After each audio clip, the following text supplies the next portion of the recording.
Okay. Okay, welcome everybody to the weekly Saturday knowledge sharing webinar organized by Mehta Mehta. Today's webinar topic is masterclass on LLP, tax provisions relating to LLPs.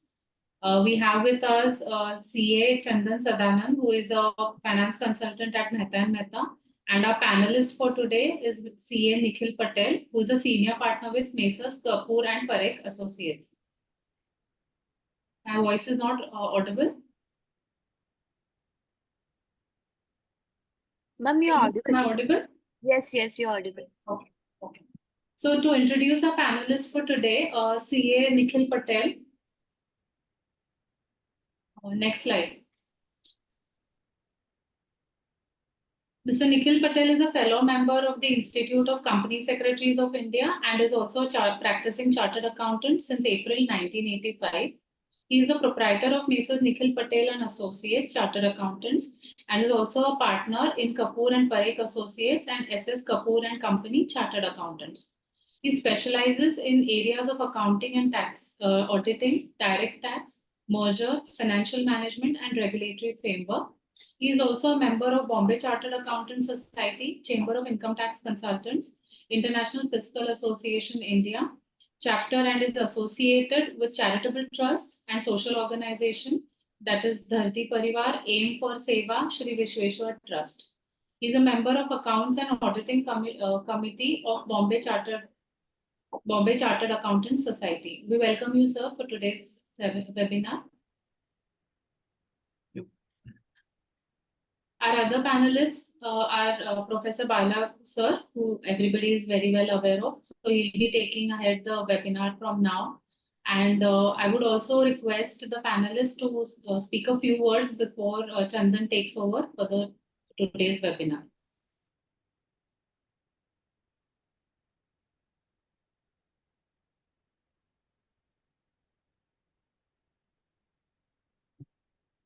So, Mr. Bala, can I say a few words? Yes, please. Yeah. I request you to briefly talk about small introduction about the topic, then we move forward. Yeah. See, this LLP has been introduced to have some implementation of the ease of business. This kind of a format is available in the Western countries and US and in the developed countries. So the concept has been introduced in India a few years back, having partnership with limited liability. But for the tax purpose, it is still treated as if it is a partnership firm. So it has a limited advantage. And then because of certain provisions in the Act, like in the GST Act and in the Income Tax Act, though as such, your liability is limited in the LLP, but for the purpose of income tax or GST, it could be unlimited and will also encompass, you will take over the liability of your other partners if they are unable to meet them. With this brief introduction about today's topic, I request Mr. Bala to say a few words. Good morning to all of you. I have a pleasure in welcoming you all for today's webinar. The topic itself is very interesting topic that we can see from the participant itself. In the beginning itself, we have over 106 people as of now. And I think if you all recollect, we discussed during the last webinar, which was conducted on 20th of January in the last year, relating to the accounts, audit, and also gone into the investigation matter, etc. As Nikhil has put it on the LLP, as income tax is actually treating it like a partnership only. Although LLP is, we are talking a hybrid nature of the company, which is incorporating the things of the companies, etc. and all these things. But when it comes to the tax treatment, it is altogether different. It is not treated as a company. In fact, in case of the LLP, there are restrictions in terms of the remuneration, which is actually paid to the partners. But nothing is actually prohibiting, although there is an income tax limit is there beyond which the salary limit, but that is only acceptable for the purpose of tax purposes. If you have the LLP agreement, you can pay the salary whatever you like, but only thing is tax purposes, what will be allowed, what will be disallowed. What are the things which is to be calculated? That is one thing. And second thing is there again in the Companies Act, we always talk about the MAT, minimum alternate tax based on the book profit. But when a LLP comes, that book profit concept is actually not there. Because LLP goes with the only whatever the profit, net profit rather, then it is adjusted net profit. That is the concept which is there. Income tax is clearly given the ruling on that. How to do it, how to go about it, what are the things permitted, what are the things not permitted, how to arrive at the adjusted profit for the purpose of calculation of the tax purposes, and also applying the restriction which have been put on the remuneration, etc., and other thing and all, it is there. But there are certain facilities which have been given in the LLP. But only thing is, first of all, you have to establish the tax authorities. It is a LLP for which the agreement which we spoke in the very first time is very, very important. The drafting of the agreement, filling out the various things is to be required, that we discussed enough in the last 2-3 sessions. Even income tax also required in the first year of the assessment, the LLP agreement is to be lodged with them in order to say this is LLP. It is not other partnership or other associate body or body of corporate, etc., and other thing and all those purposes. Now we have a eminent 2 chartered accountant people actually. One is our in-house consultant who's a qualified chartered accountant. Other is a very practicing chartered accountant over a period of more than 2.5 decades, who has been actually conducting the various audit, facing the things and all this thing. We will have the benefit of having his real life experiences and his guidance, etc., on this particular matter. So that today's webinar, I am very sure it will definitely add value to all of us and enhance our knowledge on the LLP, and we will get to know more. I request all of you to put in the chat box whatever the questions and clarification. As usual, we'll be actually taking then and there. And I think Mr. Nikhil will be adding his value wherever appropriate, wherever it is needed, that he will actually do it. We'll have a benefit of that. With this, I think I will ask Mr. Chandan to proceed. Over to Chandan, please.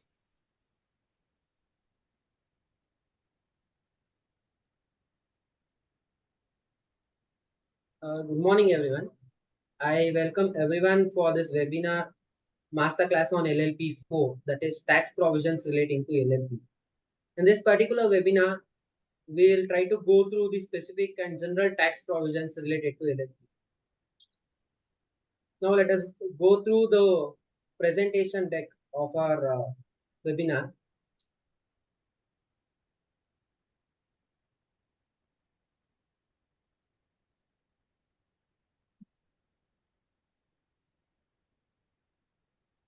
I hope the screen is visible to everyone. Yeah, very much, very much. It is very much.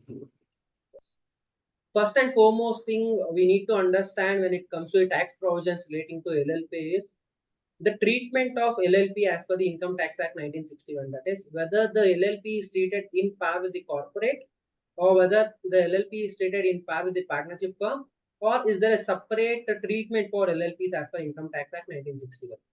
Now we'll try to understand what is the treatment of LLP as per Income Tax Act 1961. The nature of treatment. Limited liability partnership will be treated as partnership firms for the purpose of Income Tax Act.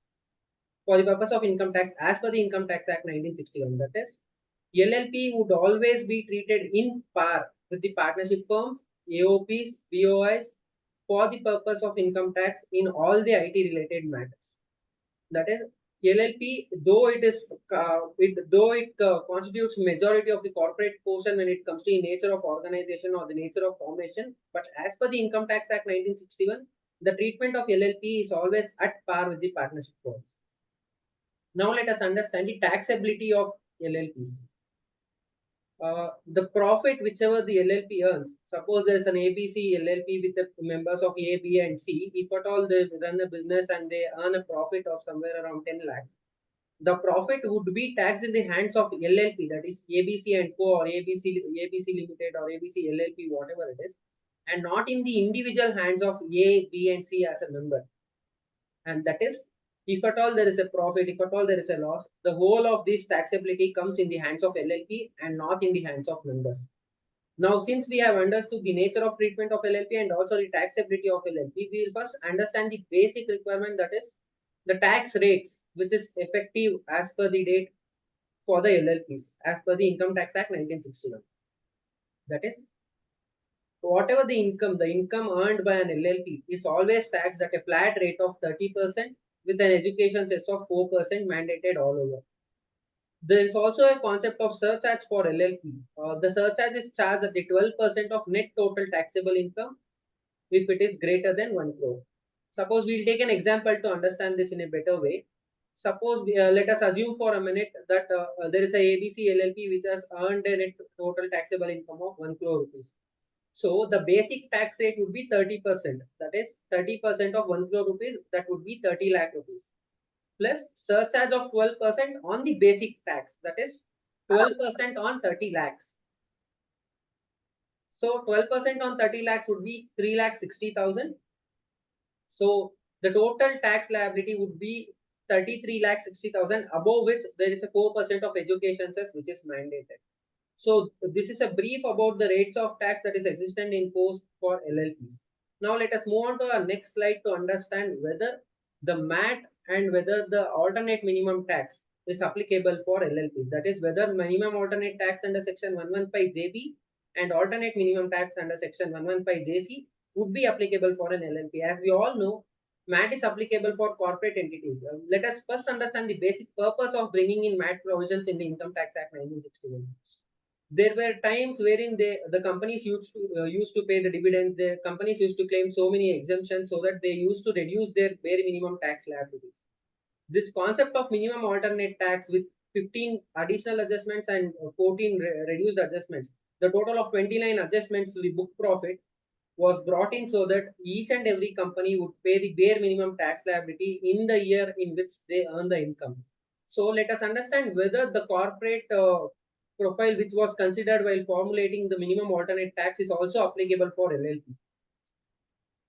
Minimum alternate tax as per section 115 JB of Income Tax Act is not applicable to LLPs, whereas alternate minimum tax under section 115 JC is applicable on the adjusted total income of LLP. So minimum alternate tax and alternate minimum tax are two different concepts. There are two different calculations for minimum alternate tax and alternate minimum tax. Since the minimum alternate tax is not applicable for LLP, we are not covering the part wherein the computation part of minimum alternative tax is covered. Let us now learn the rates existent and what is the tax liability when there is a applicability of alternate minimum tax. That is, the tax rates for LLPs would be higher of the below. That is normal tax rate, which we learned in the previous slide, the flat rate of 30% plus surcharge at 12% plus education cess at 4%. And alternate minimum tax at the rate of 18.5% on adjusted total income. So now we have two different rates for an LLP. So now let us understand how do we calculate or how do we determine what is the actual tax liability of an LLP. We need to understand that the tax liability of an LLP is always higher of the above two. That is normal tax rates, flat rate at the rate of 30% plus surcharge plus education cess, or alternate minimum tax at the rate of 18.5% on adjusted total income. Since now we have covered the concept of how the tax liability works for an LLP, now let us understand what is the concept of adjusted total income, because the rate of 18.5%, that is alternate minimum tax, would be calculated on adjusted total income. Adjusted total income would be calculated as follows. That is net total taxable income as per normal provision of income tax. That is, we need to be very careful when we consider this. That is, net total taxable income is not equal to net profit. Net profit is a different concept. Net profit is what we arrive when we maintain books of accounts, when we prepare books of accounts, profit and loss account, and the financials as per the accounting standards existing in force. But that is not always equal to net total taxable income as per income tax provisions, because we have certain disallowed expenses, we have certain allowable expenses, we have certain incomes which are not created in the books of account, which needs to be created as per income tax laws.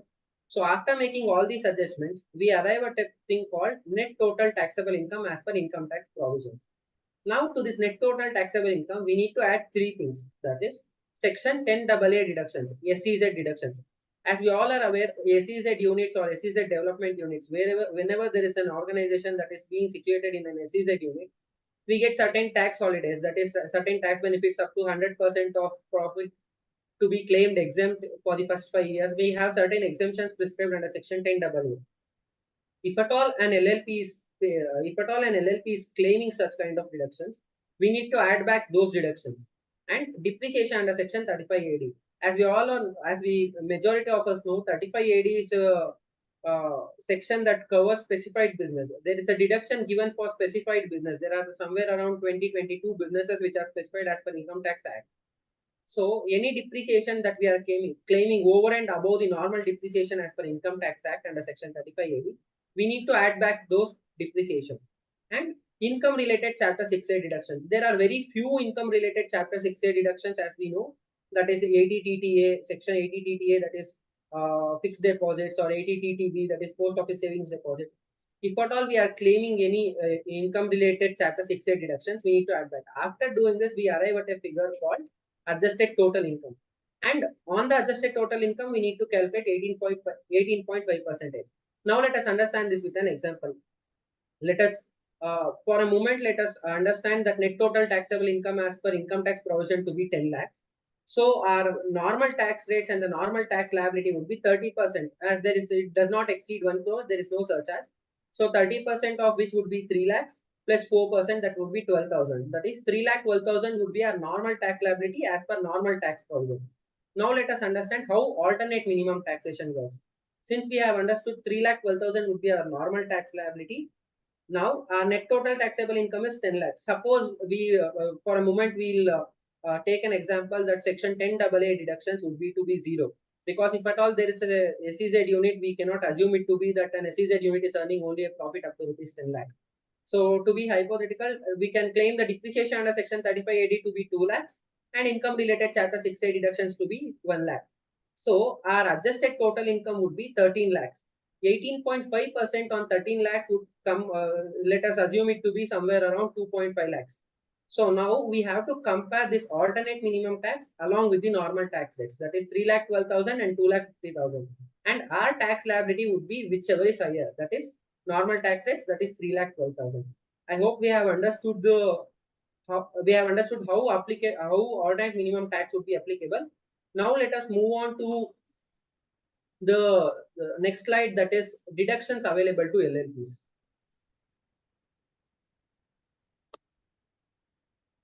Being an LLP can claim the following deductions, that is interest paid to partners if the same is authorized by the LLP agreement.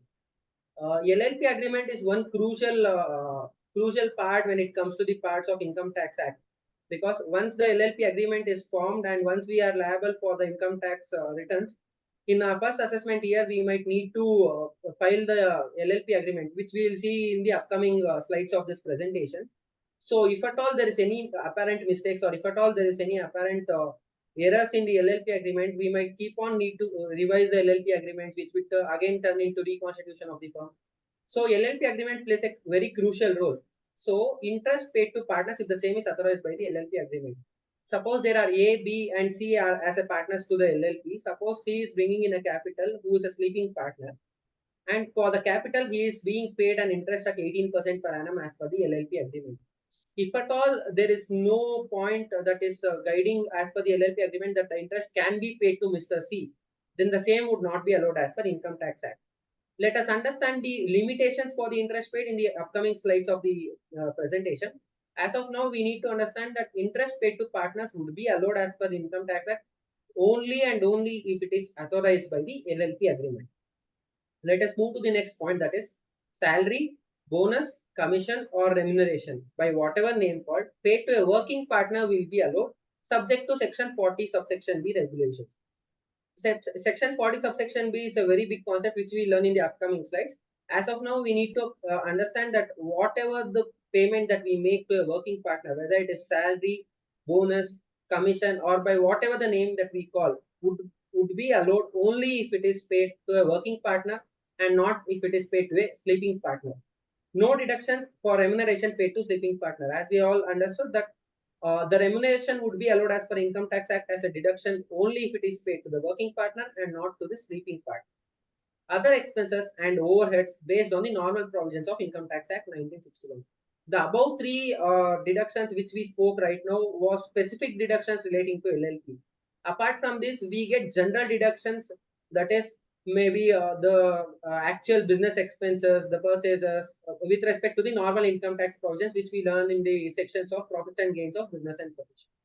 Now let us move on to the next slide, which would cover few more deductions that is available to LLP. That is, LLP can claim interest on capital maximum to the extent of 12% per annum. Now let us go back to the example that we took. That is, ABC is a LLP wherein C is a sleeping partner who is bringing in the capital of 1 lakh rupees, who is being paid 18% interest as per the LLP agreement. Now we have satisfied the first condition that if at all we need to claim a deduction under Income Tax Act, LLP agreement should authorize the payment of interest. Now we will understand. That means it goes here again. What is the importance of the LLP agreement? Because LLP agreement is like in companies which is having a memorandum of article and article of association. It is exactly similar to that, though it is not available to the public domain. But unless until it is spelled out in the LLP, it will not be permitted unless until you modify it, change it, etc. and other thing and all. That is the real thing. That is why we give so much emphasis about the drafting of the LLP agreement in the initial chapter also. Nikhil, you would like to add something? Yeah. So as in the earlier sessions about the drafting of the LLP agreement, now here we can understand the importance of it. So what happens, for example, if you have said in your LLP agreement that 10% interest will be given, now you want to increase to 11 or 12%, then you have to amend your LLP agreement, file it with LLP authorities, also with the income tax authorities. And suppose tomorrow in the income tax itself, they revise from 12%, either they reduce to 10% or they increase to 13%, 14% or 15%. Then if you have drafted in the LLP by specifying the percentage, means you have to amend LLP agreement to be in tandem with the Income Tax Act. So generally the practice here is that what the people write in the LLP saying that if any extra capital is brought in by the partners, it will be allowed interest at the rate prescribed by the Income Tax Act. So when the rate increases, decreases, automatically your agreement also takes care of it. Similarly, remuneration also, if you tie up with the income tax, you don't have to amend it every now and then. Otherwise, you have to make the amendment in LLP Act, file it with LLP authorities as well as with the income tax authorities. Thank you, Nikhil. Yes. And one more thing is there when he is actually talking about the 12%, which is allowability on the capital. Capital is brought in by all the partners, so it is actually allowed. There is no doubt about it. But similarly, when it's come to the loan, also the same rule applies actually. I think you are discussing that also, I believe. Yes, yes. Because loan is also allowed, because you must understand one thing. When we talk about the business, any expenditure which is relating to the operation of the business, running of the business, will be actually allowed by income tax. That is why when he talked about the remuneration part of it, why it is allowed to the working partners, because they are working for the enhancement of the partnership and they are contributing to the business. But when you want to pay the remuneration to the sleeping partner, they do nothing, they get the money. That is why it is not allowed. So that distinction they have very clearly made. Anything which is connected in either cost of the capital or enhancing the business or business related expenditure, that will be allowed. Of course, subject to restriction, as we see here that the interest rate, etc. And similarly in the remuneration, whatever the ceiling limit, etc. So that way it is allowed. Yeah. Yeah, small clarification. This 12% and remuneration restriction is only with reference to partner. Yeah. So if other than partner, like you have employees, etc., as per your terms of agreement, you can pay whatever remuneration you want. Or if you borrow, let's for example, you borrow from bank and you pay 15%, that is allowed. Any other private party or NBFCs, if you borrow, there more than 12% is allowed. But this 12% is restricted to the partners. So as a planning, sometimes you can do it that if you want to pay higher, you can tell partners that you will not bring it. Let any family member of the partner can advance the loan to you and you can pay higher rate. Then it will not be subjected to this 40B disallowance. Yes, yes. So now we'll move on to the interest expense paid to sleeping partner. That is, if at all there is an interest expense that is being paid to the sleeping partner, that is also covered under the allowable deductions, but not remuneration. Now we have to understand that why this particular section or why this particular clause that where the remuneration is not allowed for the sleeping partner, but the interest is allowed for the sleeping partner. We need to keep in mind while formulating the section, the intention of the Income Tax Act or the intention of the formulating committee would be that the interest expense is always a finance cost. It is being paid so that the capital infusion is made. The remuneration is paid only for the operational activities that is connected by the partners or the members. Hence, we need to understand that if at all there is any interest paid for the capital or the loan that is brought in by the sleeping partner, the interest expense would be still allowed as per the Income Tax Act 1961. Now we'll move on to the next slide to understand the residential status of LLP.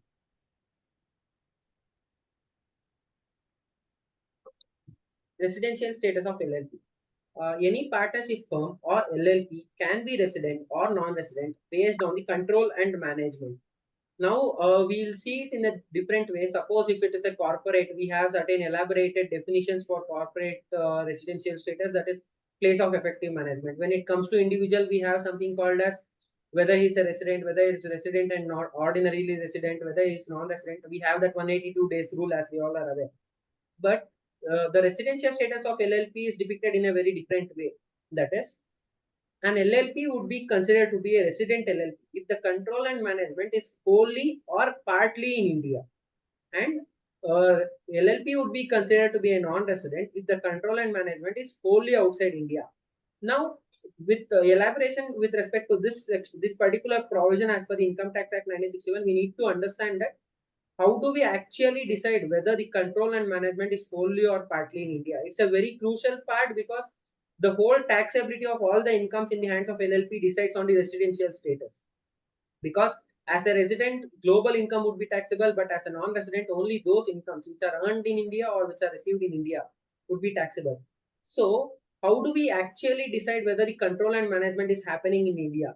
Can we take it in a way that, okay, if there is a corporate office in India and there are operations that is happening in India, can we consider that to be a pointer of guidance that guides us that control and management is wholly or partly in India? Or do we actually need to see whether the management decisions are taken in India, or at least if partly or if at all at least 1 or 2 decisions in a year would be taken in India and the rest is taken outside the India? So this is a very crucial point, and which is very subjective for each LLP, because there is no hard and fast rule to decide the residential status, because there are certain management decisions which would be taken completely outside India, and we have seen with certain LLPs wherein the control and management is completely situated outside India. So we need to be very careful while deciding the residential status, and we need to make sure that at least a part of the decision or part of the decisions or part of the overall decisions of the management or the control is taken in the India. So here for practical purposes, what happens? It is very difficult to prove that the whole control is outside India for few reasons. First of all, you are registering LLP, so registered office is in India. So certain decisions are likely to be taken in India.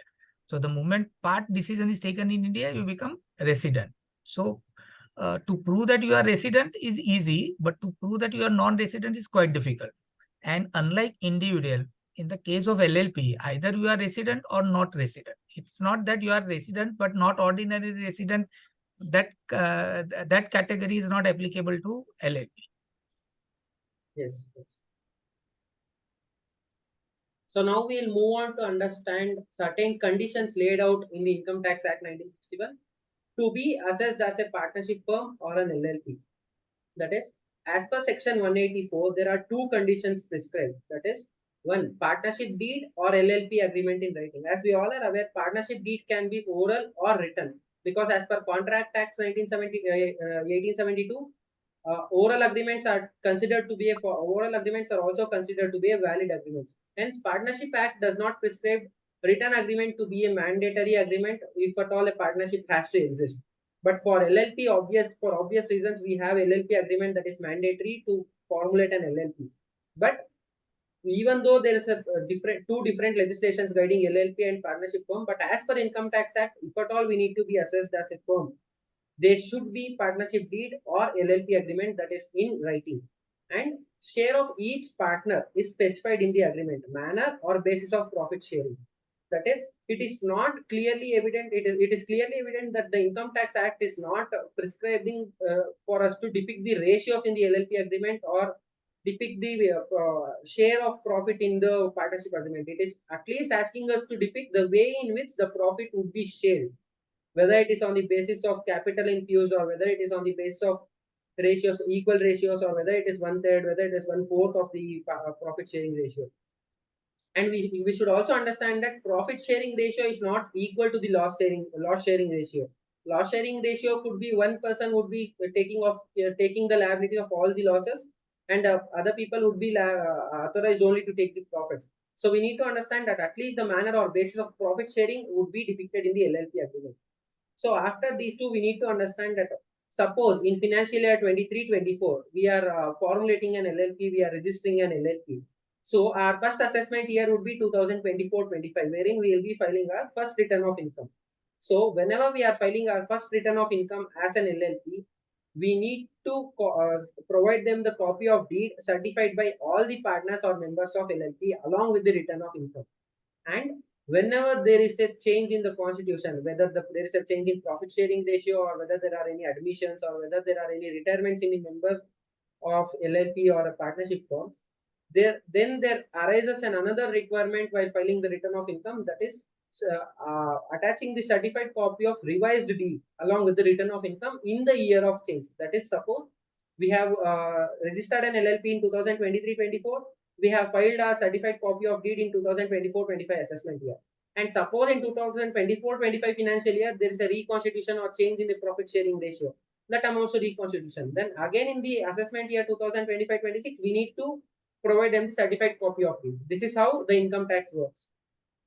Yeah, the reason why you have to file any change with the income tax authority is because that allowable of certain allowable of expenses like interest and salary is based on your understanding, written understanding.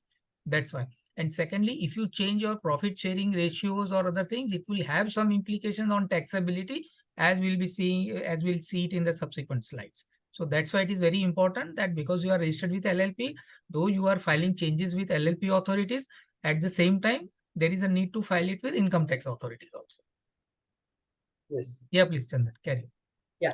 Now let us move on to understand one of the most important sections as per the Income Tax Act, that is Section 40, subsection B, which lays out the base for the remuneration, which lays out the base for the interest on capital that can be paid to the members or partners of a partnership firm or an LLP.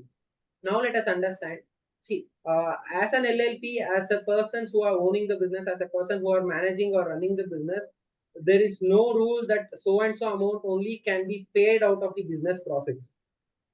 Suppose we have earned a profit of 10 lakh rupees after giving effect to the salary and remuneration, that is the net profit as per books of accounts. We cannot make any changes in the books of accounts. But the Section 40B calculation or the Section 40B limitations which has been laid out is only for the income tax purposes. That is to claim the deduction for salary or remuneration paid to employees. That is, whenever we pay any remuneration to the partners or the members of an LLP, we get the deduction as the least of the following. That is, amount of remuneration actually paid, amount of remuneration authorized by the deed, and allowed as per the limits given in the Section 40 subsection B. That is, in case of book loss. Now we'll come to the book loss and book profit in the next slide. That would be calculation of book profit or book loss. Now let us understand what would be the remuneration or maximum remuneration that can be paid in case of book loss of an LLP. That would be rupees 1,50,000 cumulative for all the partners or members. And in case of book profit, for the first 3 lakhs of book profits, 90% of such book profit could be paid or rupees 1,50,000, whichever is higher. And in the balance book profit, we could pay 60% of such balance. Now we'll actually understand, we'll go to the book profit in the next slide. First, we'll actually understand how this works by taking an example. Suppose the amount of remuneration actually paid, let it be rupees 10 lakh. And the amount of remuneration authorized by the deed, let it be also to be 10 lakhs. And allowed as per the limits given in Section 40B. In case of book loss, since we have a book profit in this example, we will not follow this book loss case, that is 1,50,000. So the same is gone. In case of book profit, for a moment, let us assume the book profit and the net profit is same. So let us understand for the first 3 lakh, 90% of such book profit, that is 90% of rupees 3 lakh, that is 2,70,000, and the 60% of such balance. Once we take off the 3 lakh, we have 7 lakh remaining. 60% of such balance would be 4,20,000. So basically 2,70,000 plus 4,20,000 would come somewhere around 6,90,000. So as per section 40 subsection B, the maximum allowable remuneration is actually paid, that is 10 lakh, authorized by the deed, that is also 10 lakh, or allowed as per section 40 subsection B, that is 6,90,000. Now, suppose we have already paid 10 lakh to the partners as a remuneration. The actual amount allowable as a deduction would be only 6,90,000 and not 10 lakh. The rest, whatever is paid, would be considered to be disallowed expense, and the same would be taxed in the hands of LLP. Chandan, somebody is asking, Yeah. what is the procedure of LLP deed filing with the IT authorities, especially on the online ITR filing basis? Yes. Usually what happens is we would be, if at all we are filing a tax audit, we would give it as another attachment. If at all there is non-applicability of tax audit, if it's the first year of our operations, we could give it through the AO portal that would be available, or if at all there is a requirement, there would be a notification, or there would be notified email that would be sent to us for us to reply with an attachment of certified copy of deed. Yeah, because everything I think is to be done only via Yes. the MCA Yes. portal. Yes. And I think there is a provision is there to attach the separate attachment, etc. Yes. But only thing is here somebody also puts it, nowadays we cannot file any deed with the return, etc. and other things and all. Yes, yes. Nowadays, but here, with respect to returns, we cannot file any other attachments if at all we are filing only our returns. There are no Yeah. attachments that would be allowed. Correct. So if at all, see, it's a provision that is laid out by the Income Tax Act 1961. So if at all there is no option for us to provide the deed or provide the certified deed, then we need to wait for the notification that would be given as a guidance note on how to file the certified deed. There is some form which we have to file for partnership firm. So same will be applicable for LLP. So Yes. in that, all these details has to be given. Who are the partners? What is their profit sharing ratio? What is their loss sharing ratio? Also is asked separately, and the salary also gets covered under that. Yes. Yes. Somebody is asking how to file the agreement with the income tax authority. Is it with a form 49A application of a PAN or any other way? No, there is any other way it will get covered. I need to check. There is a separate form, and there We is might need to check the separate forms that would be available for the LLP. Yeah, because with return filing, as it's rightly that because of size restrictions, we can't attach Yes. this, but has to be filed separately. And another small clarification here, when we say amount of remuneration actually paid will also include payable. Since we prepare accounts on Yes. accrual basis, maybe when profit is decided in the month of April, May, when we finalize accounts, and then percentage of profit, if it is prescribed that way in your LLP deed, so then you work out what is the remuneration payable, and then partly you have paid and balance payable you will credit as a payable to the current account kind of a thing. So that also will be treated as if it is actually paid. So it need not be transferred to the personal account of the partners. Credit to their capital account or current account or a loan account or that separate account, whatever we have, is also deemed to be the payment. So that means what you are saying is, Yeah. The moment the profit is actually ascertained, it is figures are decided. Once it is actually credited to their current account, correct, there is no need that money has to be actually transferred, which the transfer can take place in the due course later. Absolutely, absolutely. Somebody is asking, can we have a conditional profit sharing ratio, that is different profit sharing ratio based on achieving the levels of profit? According to me, I think if the LLP agreement says that way, how it is being worked out, what is the methodology, if you actually lay down, it can be actually done. Because taxation is something different, what you want to share is something different. The methodology is between the LLP, because it is the agreement between the LLP and the LLP partners. So once it is spelled out there, you can have the scheme, there is nothing. Yeah, you can have, you can have Yes. whatever way you want in the LLP agreement. However, allowability under income tax could be restricted. So practical scenario, there are three scenarios. You have paid less than what is allowable. So you are losing a benefit there. You are paying 30% tax. Second scenario, your LLP remuneration and income tax is the same. So nobody is losing anything. Now, if you pay more than it is allowed, it will be disallowed. So to that extent, there will be a impact on the tax to the LLP. That's it. But there is no restriction that you can't pay more or you can't pay less. Yeah, it is only the question of income tax allowability. That's all. Absolutely. So your taxability to an extent can go up, go down. Yeah. That's it. Somebody is putting his remuneration for each partner or all. I think according to the income tax act, it is the total It is partner total. limit. Yeah. Yeah.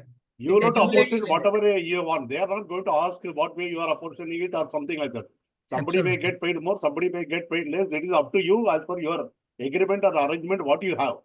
But as per the remuneration concern, like the Companies Act we have, not more than 11% of the profit all put together, or individual directorship not more than 5%, or if it is more than one executive director, not more than 10%. This sort of the restriction, it is all overall restriction which is actually given there. Individual apportionment, you can do it. Absolutely. Right. Yes, absolutely. Now let us now we have understood how to calculate the limits under section 40B. Now let us understand how to compute book profit. One more thing, somebody is saying even the company's MOA and the AOA can be filed. But here there is a little thing which one has to note. Company's MOA and AOA is actually a public document which can be actually viewed, downloaded, you can take a copies. But when it's come to the LLP agreement, this is not the public document. It is actually the agreement between the partners that is required to be filed with the MCA, but that will not be a public document. It will not be available to you. And similarly, when it filed the income tax return also, it is filed only for the purpose of income tax for them. And that also will not be available to you. It is not a public document, correct? Yes, Right. Absolutely right. absolutely.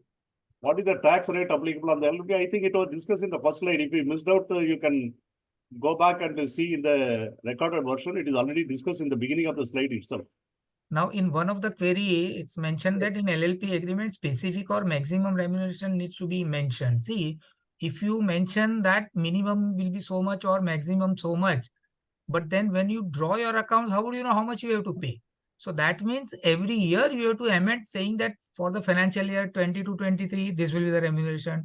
23-24, this will be 25-26, this will be. So this will be a tint amount to amendment to your LLP, and every year need to be filed with MCA as well as with income tax authorities. So either you say that it's to be paid as per the Income Tax Act, and then also you can specify how among the partner it is to be given. So by and large, as Income Tax Act allows to be remuneration only to the working partners. So sleeping partners, you have to exclude even in the agreement. And then sleeping partners, you can put in a different than the profit sharing ratio. But it has to be specific. Somebody That saying, answers your query. somebody saying LLP interest to the partners, calculation on the capital from the start or for additional capital, any period specific. If it is so, kindly share your income.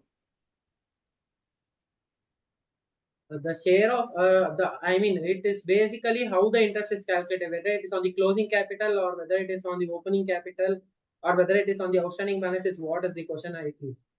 Yeah, correct. So But basically, that means the question is basically if somebody brought the capital in between of the year or something like that. Opening yes, capital is something, in between the year he brought something, and yes. maybe then in the end something. So how do you say? That's what I think, if I understand correctly, the question is. So to be on a conservative basis, we could always go with the number of days calculation based on the interest as per annum, because there is no hard and fast rule to compute the interest as per the Income Tax Act. There is only the rate which is given, and that would be simple interest. There is no hard and fast rule. So we can always go by the conservative basis that if at all there is any additional capital or there is additional loan that would be brought in between the year, we could always consider the number of days that was outstanding for the period, and we could calculate the simple interest on that. That should be a most conservative basis that would be followed. Now, one of the query says that LLP is in the business of giving property on rent. It is taxable under house property. Yes. So for your LLP financial statements, you can still give the remuneration out of that. But for income tax purpose, it will be disallowed, and your actual tax liability will be then accordingly different. So you can pay that if it is provided in your LLP agreement. remuneration can be paid even out of the rental income, because for LLP purpose, your business, you are in the business of renting out your property. So you buy the property or you construct the property and then giving it on rent and then meet all the expenses. Forget about the remuneration partner. There will be various other expenses of maintaining property. But allowability will be as per the Income Tax Act, which is a flat 30% of your receipt. Yes. And Okay. certain interest if it is falling within those sections of 22 to 24. In the LLP agreement, specific or maximum remuneration needs to be mentioned. No, but minimum or what is applicable, what is the payable every year also needs to be mentioned. Otherwise, every year you have to pass a resolution or it will tantamount to amendment to LLP agreement, Yes. which needs to Every be year filed it with will MCA as tantamount well as to- income tax authorities. Every year, if there is a change, every year it would constitute the reconstitution of an LLP agreement, and every year we will fall into the reconstitution process. Exactly. So that formality needs to be done if you draft your LLP agreement in that fashion. So with these discussions, we can actually understand the most important aspect of an LLP is LLP agreement. Yeah, very right. Again, you have touched upon the right point. Yes. In case of the two partners, one of them is the sleeping partner, whether we can pay the whole remuneration allowable under section 40B to one partner only, is Yes. it allowed? Yeah, it is. Yes. It is. Because It the is. total remuneration, there is a working partner. If there is only working partner, if the LLP agreement provide for that, you can pay. There is nothing wrong. Nothing wrong. Yes. So now we'll continue to understand how the book profit will be computed as per the Income Tax Act 1961. That is, the starting point of calculation of book profit would be net profit as per P&L account, because net profit as per P&L account would be as per the accounting standards maintained, would be as per the applicable reporting framework or whatever the books of accounts that we have maintained. So to the net profit as per P&L account, we need to add interest to partners debited to P&L account. This is not that interest which we calculated 12% per annum as per section 40 subsection B. This is that interest which is actually paid and actually debited to profit and loss account. So we need to add back this interest portion which is paid to the partners. And next, remuneration to the partners debited to P&L account. So this remuneration is also not as per section 40 subsection B. We are doing this exercise so as to decide what is the maximum allowable remuneration. We are yet to know what is the maximum allowable remuneration. So the remuneration that we are adding back is the actual remuneration that is paid or payable as per the books of accounts. And expenses debited but disallowed. As we all are aware, as per Income Tax Act, we don't get deductions to all the expenses that we make. There might be certain rates and taxes which goes to the government, that is somewhere around maybe interest, penalties as per the GSTs, penalties as per the PF Act, and if at all as per section 43B, if at all you have deducted PF from your employees and you have not paid to the government, you will not get deduction for the current year. You will get the deduction only on the year when the payment is made. That is deduction subject to payment basis. There are certain deductions which we won't get in the current year, but those expenses would be sitting in the P&L account of our books of accounts. So we need to add back those expenses which are already debited to the P&L account, but those are disallowed. Now, incomes not created but taxable under section 28. There are certain incomes which would be not created to the books of accounts, but it would be taxable under section 28. We need to add back those incomes as well. Now let us come to the reductions part, that is expenses not debited but allowed. The best example for this would be suppose as per in accounting standards, we can capitalize our marketing expense or R&D expense until and unless it is a stage where it is about to commercialize. We can capitalize R&D expense as a promotional expense or sales promotion expense, advertisement expense. We can capitalize it because we can consider it to be over a period of time. But as per Income Tax Act, we have a hard and fast rule that you have to claim deductions under 1/5. That is, you have to claim it for the 5 years. So basically, such kind of expenses which are not debited to the P&L account but would be allowed as per the Income Tax Act 1961 would be reduced here. And incomes created but not taxable under section 20. For this, we will take an hypothetical situation that suppose an LLP is also into an agriculture business, whose income would be already present in the books of accounts under the credit side of P&L account. But agriculture income is not taxable as per the Income Tax Act 1961. So the net profit would be giving after effect, would be considered after giving effect to the agriculture income. But the same has to be reduced because the agriculture income is not taxable. After performing all the calculations, we arrive at something called as profits and gains from business and profession before section 40 subsection B deduction. Now we'll go back to the earlier example where we told LLP agreement authorizes us to pay a interest of up to 18% on 1 lakh, because 1 lakh was brought by Mr. C, that he is a member of an LLP on ABC LLP. So it authorizes 18%. But interest on partners allowed under section 40 subsection B is only 12%, that is 12,000. The rest 6,000 would be disallowed. So we have to reduce the interest which is allowable as per section 40 subsection B, and then we arrive at something called as book profit. This is the book profit that we need to consider for calculation of remuneration, that is 90% on the first 3 lakh, 60% of the rest of the book profit. This is the amount that we need to consider. I hope this calculation is clear for everyone. Somebody is asking a question: can a group of chartered accountants form a LLP for a different services like, taxation, management, audit, accounting as per the ICAI norms? Yeah, I too read. I would answer in this way that there are two things. Under LLP, you can form LLP to carry on any business which is legal in the world. However, for example, if you form a LLP saying that you will be carrying on NBFC activities like giving loans, etc. But as you know, RBI, if you want to carry out those, there are norms of RBI like minimum capital, that net on fund 2 crore, I think now increased to 5 crores, etc. But practically RBI doesn't give approval to LLP. So LLP doesn't prohibit you from carrying on NBFC activities, but the regulatory authority will not allow you to carry out. So in that case, you can't do. Now, similarly, in the CA or even a CS or a cost accountant, so LLP will allow you to carry on all those activities, but assuming your professional body prohibits you, like as you said, one of the things is your management. Now, suppose you are managing business, if it is treated as business activity, then if you are a practicing chartered accountant or practicing company secretary, obviously you are prohibited from carrying on any business activities wherein you are a working partner. So those restrictions will apply. So LLP as such doesn't prohibit. But if you are subject to some other authorities or some other governing bodies, you have to follow their rules also. I think that clarifies your doubt. Yeah, I think it's quite clear. And to add it to Nikhil sir's words on this aspect that regulatory body can restrict, as per ICAI norms, what we have seen over the past years, we can see all the big four, that is PwC, EY or whatever, whoever it is, they are all LLPs. So basically, ICAI allows us to form an LLP, but not a company, because company is an artificial person as per the ICAI, as per the eyes of ICAI. So we cannot formulate a company to take to carry on our practice business. But LLP is obviously allowed as per the ICAI norms and guidelines.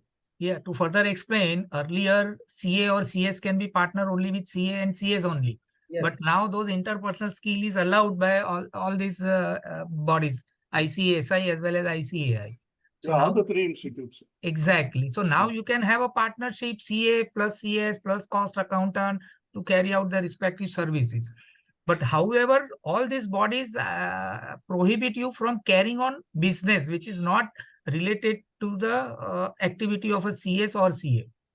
Yes. So tomorrow, if you say that you will manage the business and you will charge them as a percentage of the turnover, etc., as per ICAI guidelines, it is not allowed, and it's a business. So either you have to stop practicing as a CA, so you can't do audit, etc., but then you can surrender your COP and do purely your business or practice. Yes. I think here Yogesh has put a question when we said actually, the two-partner query, whether one partner can be paid. He says, could not get it whether the full remuneration allowable as per IT Act can be paid to one partner in case of the only one working partner. Yes. See, the question is, I think if I understand correct, full remuneration is allowable in the sense, as per the limit, whatever is there, that will be actually allowable for deduction purposes. Okay, but if you are in excess of the deduction purposes, that will not be allowed for the tax purposes only. But paying the remuneration, yes, it can be paid even if it is the one partner, because they are talking only the working partner. They are not talking about the number of partners. If you have the one partner, yes, it can be. Yogesh, that clarifies your query, or anything else in your mind?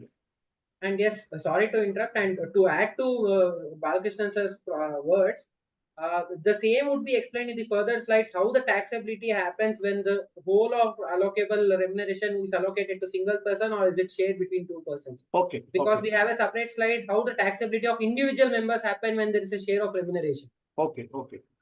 So we'll go to that in the further slides so that we will get a better clarity on this area. Okay. Yes. So now we will move on to our next slide, which speaks about specific provisions relating to conversion of company into LLP. Special provisions governing conversion of company into LLP, that is section 47, subsection 13B. It is just a conditions, or it is just a laid out conditions as per Income Tax Act 1961, so that the capital gain on conversion of company into LLP will be exempt. We have to follow certain conditions so that the capital gain that arises on the conversion of company into LLP would be exempt. That is assets as well as shares from tax. If the following conditions are complied with. Let us go through the conditions each one specifically. That is, all the assets and liabilities of the company immediately before the conversion become the assets and liabilities of the limited liability partnership. All the shareholders of the company immediately before the conversion become the partners of limited liability partnership, and their capital contribution and profit sharing ratio in the limited liability partnership are in the same proportion as their shareholding in the company on the date of conversion. The shareholders of the company do not receive any consideration or benefit directly or indirectly in any form or manner other than by way of share of profit and capital contribution in the LLP. The aggregate of PSR, that is profit sharing ratio of the shareholders of the company in the limited liability partnership, shall not be less than 50% at any time during the period of 5 years from the date of conversion. The total sales, turnover or gross receipts in the business of the company in any of the 3 previous years preceding the previous year in which the conversion takes place do not exceed 60 lakh rupees, and no amount is paid either directly or indirectly to any partner out of the balance of accumulated profit standing in the accounts of the company on the date of conversion for a period of 3 years from the date of conversion. So we have these are the hard and fast rules which have been prescribed in the Income Tax Act 1961, but we'll understand the background of how these rules were formulated. That is, if at all there is a conversion of LLP, conversion of company into LLP, we to avoid capital gain or to be exempt from capital gain, these are the rules and regulations laid out in a way that the people who were managing the company or the people who were owners of the company are the actual owners of the LLP as well. If at all they are not the actual owners of LLP, then there is no point of evading the capital gain, or there is no point of reducing the capital gain tax. That is the only reason behind giving all these conditions, so that they remain to be the owners of the business. They remain to be the owners, whether it is a company or whether it is an LLP, and remain to pay the taxes. That is how they do not make any gains which is not liable for tax. So here just I would like to add one more thing, Chandan. Yes. See, Income Tax Act doesn't prohibit conversion of private limited into LLP at all. Yes.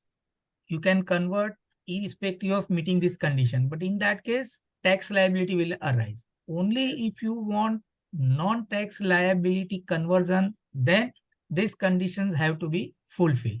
So understand basic things. You are not prohibited from converting. You can do, but it will attract the tax liability. Now, if you do not want to attract tax liability, then comply with all these rules and regulations. Yes. Is that clear to all the viewers? Yeah, Chandan, over to you. Yes. Now, if we could see, the majority of the conditions would be prescribed in a way that the shareholders of the company would remain in the LLP for at least 3 or 5 years. That is how the conditions are laid out. So that it is not a transfer of business, it is just a conversion of business. That is what the income tax authority is trying to understand, or it is trying to make sure that it is implemented so that there won't be any capital gains over here.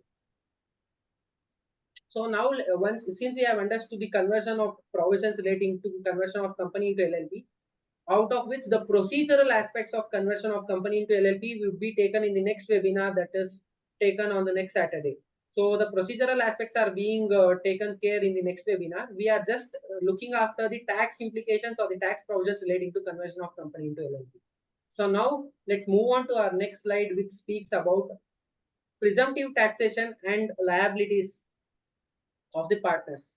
There is someone has put a question for conversion of the private limited company to LLP, Yes. the valuation of the company's book value, or we have to get a valued by the valuer. And if it is different, if the company had a land building, and what if does not have any land building as a fixed assets?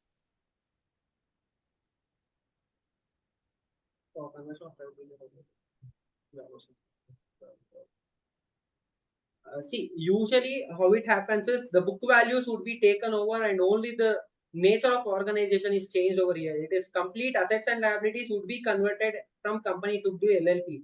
There is no revaluation gain that could be recorded, or there is no remeasurement gain that could be recorded. So there is no point of valuation that comes over here. Correct. But technical point can come over here that earlier in the private limited company, let's say you have a small piece of land and you convert into LLP. Then when you go to the land authorities to change the name, probably at that time your stamp duty, etc. could be applicable. Yes. So that you cannot avoid. Except that there is no... Exactly. But that is under the stamp act of the respective state. That it has nothing to do with the income tax. Yes. I think CA Parvez is actually sharing. Conversion is not actually a transfer, and hence the no valuation is required. So that is also true. But if you have to go and change the records of the local land authorities, so they will ask for where is the document. The moment you give a document, then there could be a little litigation that everybody continues to be in the same percentage. Yes. And we can see a question raised by Rakesh Khatri that the Rakesh Khatri is asking that, sir, it almost takes 1 month to convert. Practically, the expenses during the month or tedious implication to be done in new LLP or old company. So to answer this question, we can say the expenses or whatever it is, it would be recorded in the books of company until and unless we receive a LLP registration certificate. And once the LLP registration certificate is received, whatever the expenses and whatever the transactions happen would be recorded in the books of account of LLP. Yeah, this would be similar to like a merger. Yes, yes. So now we'll move on to the applicability of presumptive taxation. As our Finance Minister Nirmala Sitharaman recently gave us the insights in our vote of account, which we could not consider it as a budget for 24-25, but still as a note of account when they were giving out the speech of various developments in the taxes.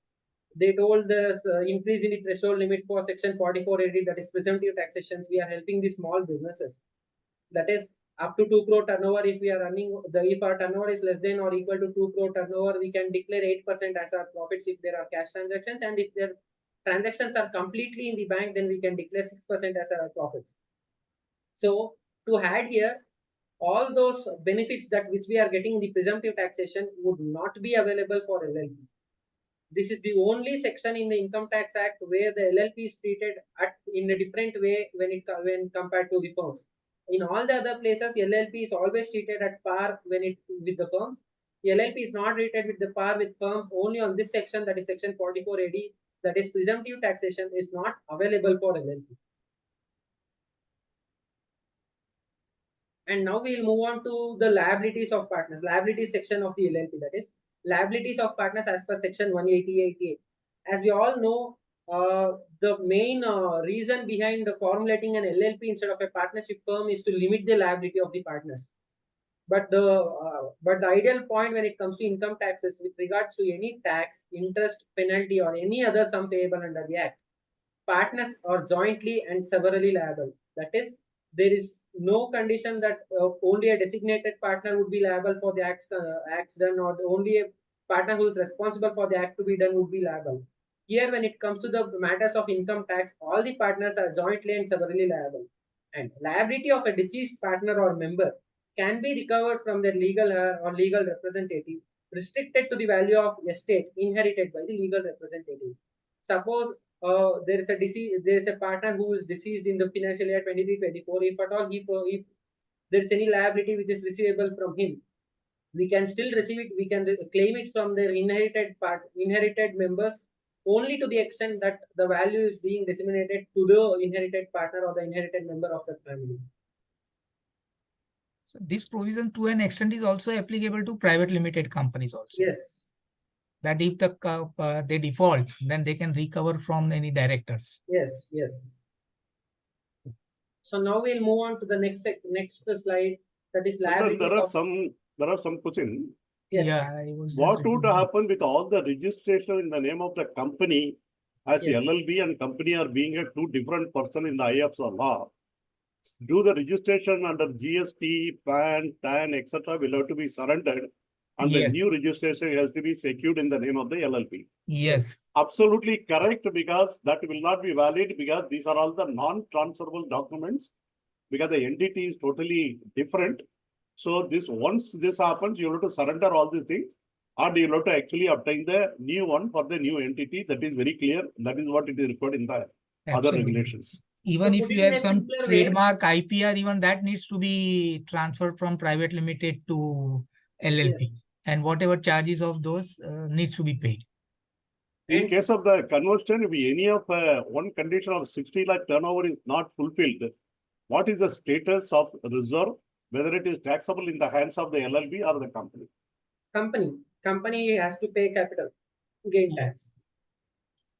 See, these conditions, if you meet, it will be a tax-free conversion. Otherwise, it will be liable to tax applicability. Yes. As we'll see in subsequent slides, how it is to be calculated. Yes.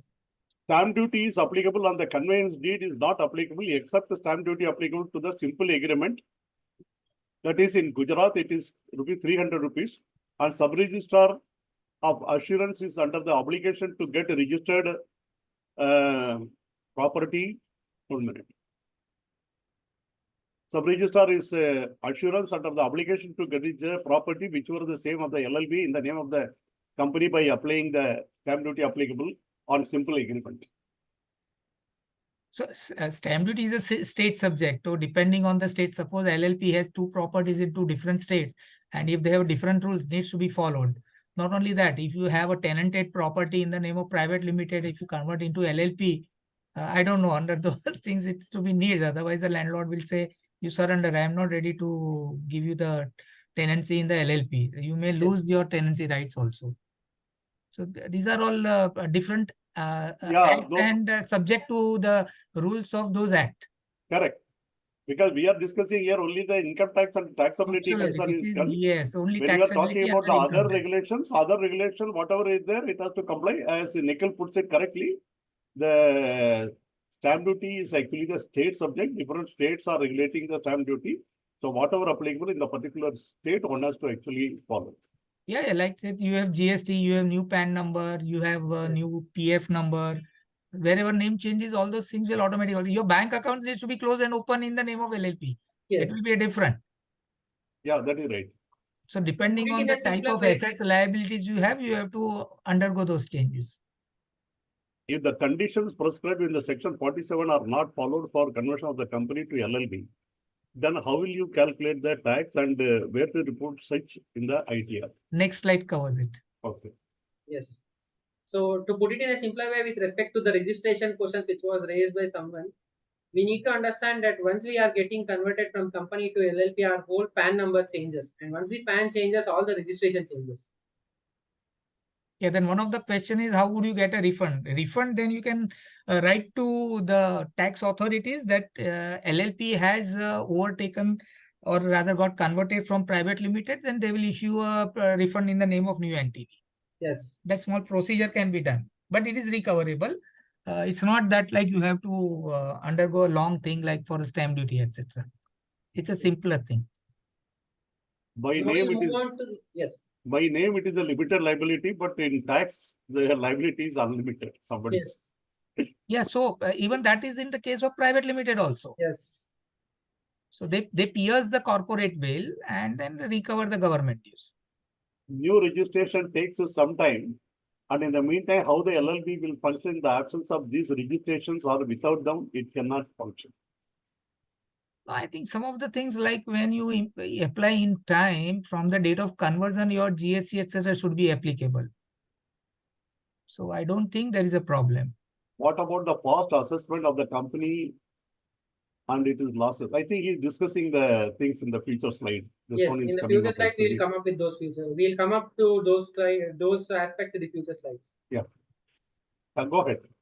Now we'll see section 189, that is liability of partners after dissolution. This is the slide that we wanted to discuss when it comes to the past assessment, tax assessments. We will discuss it here. Dissolved LLP or firm is deemed to be in existence and all the partners and members are jointly and severally liable for income tax proceedings and settlements. Same is in the case of company. Even if the company is getting converted into LLP or company is getting dissolved or company is getting liquidated, the designated members or the directors would still stand liable as if the company is deemed to be existent for all the past IT related assessments and matters. Yeah, here the only exemption will be minor. So even in Yes. partnership or in LLP, if you have a minor, his liability gets restricted to the extent of the amount credited to his capital account. Yes. Beyond that, it cannot be recovered. Now we'll move on to the next section, that is section 167C, that is liabilities of partners in LLP after liquidation. On liquidation of an LLP, there is a specific provision provided for an LLP, that is, if a partner proves to the concerned officer that non-recovery of tax is not due to his gross negligence, then he shall be absolved of joint and several liability. Because there are certain times the liquidation happens on an unforeseen circumstances, and the partner or a member or a particular partner or a member would not be liable for any errors or mistakes that would happen in the course of business, and any of such any tax implications on such errors or mistakes would not be the liability of the partner who was not grossly negligent during his operation. So if he is able to prove to the assessing officer that he was not grossly negligent during the operations which is causing a non-recovery of tax, then he shall be absolved from the duties and he shall be absolved from the liabilities of tax implications. So here, non-working partners as squarely fall into this. Yes. Like in Companies Act, independent directors, they are not involved in signing checks, etc. So various tax defaults, they are absolved, saying that they are not involved in day-to-day operations. Yes. Similar rules will apply here. It will be easier for non-working partners to prove this. Yes, yes. So now we'll move on to our next slide, that is changing constitution or succession of firm or an LLP. First, we'll understand section 187. We all know what causes a change in the constitution of an LLP as per the LLP Act, or as per the, if at all there is a change in constitution of a company, what is what do we consider as reconstitution as per Companies Act? But what constitutes or what amounts to reconstitution as per Income Tax Act, which is given or which is laid out in the section 187, that is any admission, retirement or change in profit sharing ratio amounts to reconstitution as per Income Tax Act 1961. These changes do not amount to separate assessments. Now we'll go back to our previous example, wherein we had told that whenever there's a reconstitution in the firm or LLP, the same certified copy of deed has to be submitted along with the return of income in the year of such change. So now we understand when we need to submit the certified deed. That is whenever there is an admission, whenever there is a retirement, or whenever there is a change in profit sharing ratio. These three are the three things which amount to reconstitution as per Income Tax Act, and these three are the only changes which constitutes to submission of a certified deed of writing. So now we'll move to section 188, that is succession of a firm. If a firm carrying on business or profession is succeeded by another firm, which is not covered under section 187, we'll go back to 187, that as per 187, it is any admission, retirement or change. It does not speak, or it never speaks about all the members or partners leaving the LLP and new partners or members coming into LLP. So this is the portion which is covered in section 188, that is succession of firm. Two assessment will be made, that is one on the predecessor firm, one on successor firm. Now let us take an example. Suppose in the financial year 23-24 an LLP was registered, and due to some unforeseen circumstances on October there was another LLP which came and took over the LLP, and all the people who were running the LLP for the period April to September ceased to exist. So in this case, April to September would be considered as one assessment. October to March would be considered as another assessment. So two assessments for a single firm would be done only in one case, that is succession of a firm.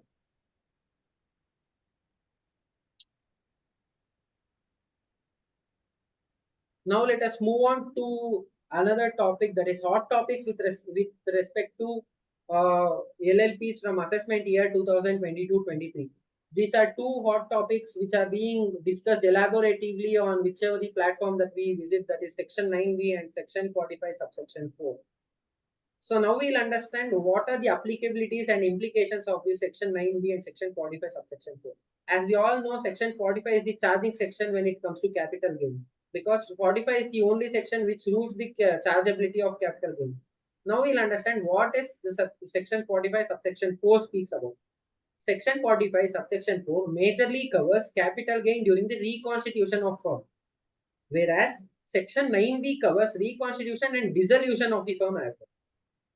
As per section 9b, any transfer of capital asset or stock in trade by firm, AOP, BOI to partner or member respectively is taxable under the head capital gains or PGBP respectively in the year of transfer. So we'll understand it in this way. Suppose there is a partner A, B, C in an LLP. Suppose we will see A, B, C are the members in an LLP. So there is a change in the constitution of the firm, due to which we are paying Mr. C any stock in trade or any capital asset. We'll take both the examples. Suppose there is a furniture of 4 lakh rupees and suppose there is a stock in trade of 5 lakh rupees. And the amount that needs to be paid on the reconstitution to Mr. C is rupees 6 lakh rupees. So if at all an LLP settles down by transferring the capital asset which is valued at 4 lakh rupees to the by transferring it to member C, which is valued at 6 lakh rupees, the value to be paid would be 6 lakh rupees. Then whatever the residual gap which is being filled over here would be chargeable to tax under the head capital gains for LLP. And if at all, if the same condition is done when it comes to stock in trade, the stock in trade value was 5 lakh rupees, the value that was to be paid to the partners or the members was 6 lakh rupees. The residual value, that is 1 lakh rupees, would be charged under the head profits and gains of business and profession, because profits and stock in trade comes under the operational activities of the business, hence the same would be charged under profits and gains of business and profession. Now we will see what section 45 subsection 4 speaks. Section 45 subsection 4 speaks any transfer of capital asset or money by firm to partner in case of reconstitution of the firm. The gain arising on such transfer is taxable in the hands of firm as a capital gain. Now we'll understand this with another example. Suppose there is a balance in the capital account of Mr. C who is retiring as a partner or member from the firm. Suppose his balance is to the extent of 10 lakh. The capital balance is up to the 10 lakh as per books of accounts. Now to settle that 10 lakh, we are giving him a stock worth of 4 lakh rupees, cash worth of 2 lakh rupees, and capital asset worth of 2 lakh rupees. So in total, we have given in 8 lakh rupees, that is stock of 4 lakh rupees, cash of 2 lakh rupees, plus capital asset of 2 lakh rupees. So in total, we have given 8 lakhs to settle down the capital balance of 10 lakh rupees. Hence, we are making a gain of 2 lakh rupees, which would be chargeable to capital gain as per the Income Tax Act 1961, which is depicted in the following manner. A is equal to capital gain arising on transfer of capital asset or money. B is equal to fair market value of asset transferred. C is equal to value of money paid. D is equal to balance in the capital account of the partner. Now we have to understand the balance in the capital account of the partner cannot increase or decrease just before the reconstitution due to any remeasurement gains.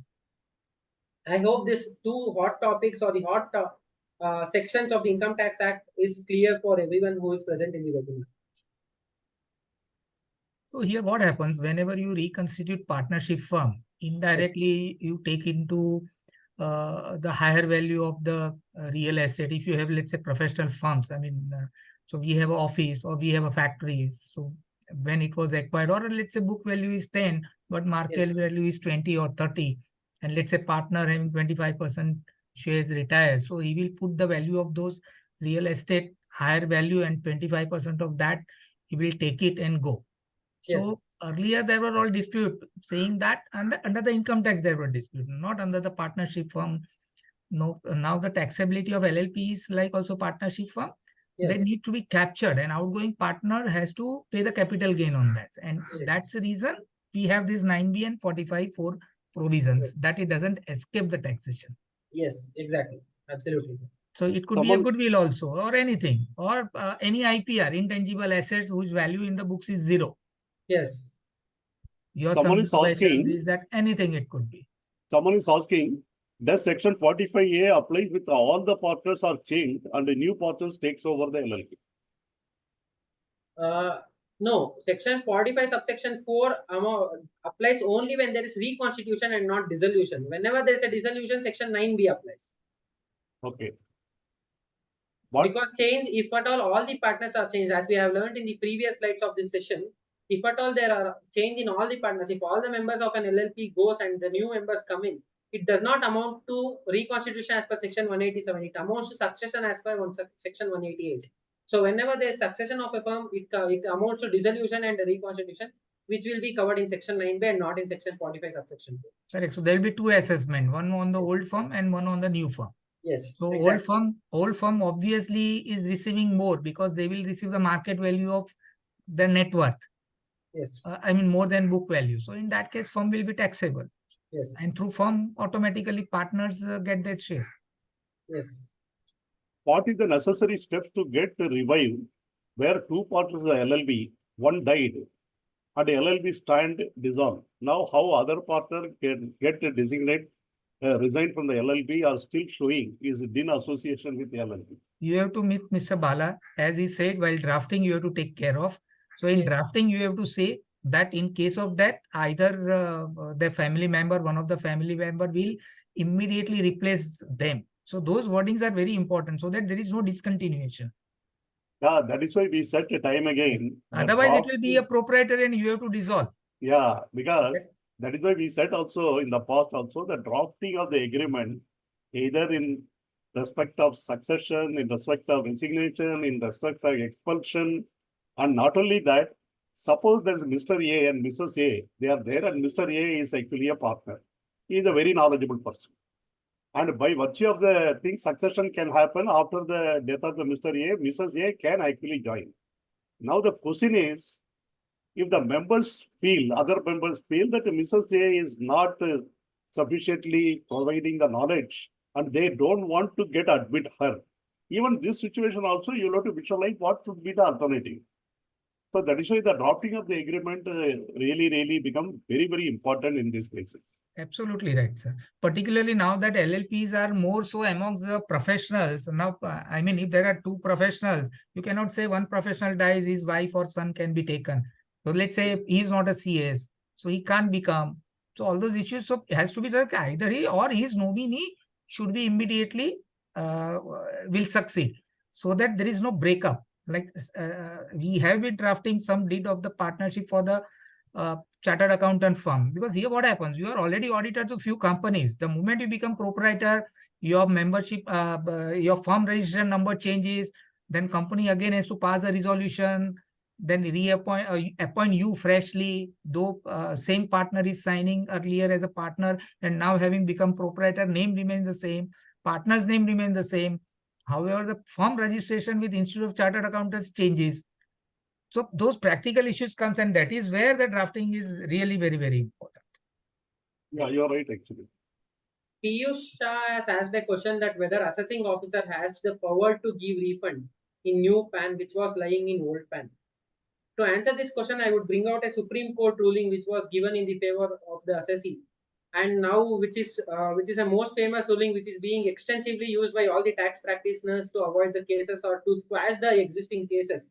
Yes, if at all there is a change in constitution of the firm or an LLP, if at all there is a succession of the firm or LLP, and suppose we'll take an hypothetical example that there was an assessment going on in the name of company and the company got converted to LLP, and now there is a new PAN wherein we have submitted the documents that all the conversion documents related to the conversion of company into LLP to the income tax authorities, and they have taken an account of that, and then they pass an order in the old PAN. As per the Supreme Court ruling, such order is liable to be squashed and no penalty proceedings can be initiated. Only those orders which will be issued in the effective PAN would be considered for penalty proceedings or would be considered as a valid order, and no order or no assessment issue letters cannot be issued in the name of old PAN. So to answering to Piyush Shah that assessing officer has power, it is not the power, it is the duty of assessing officer to give the refund in the new PAN which was lying in the old PAN.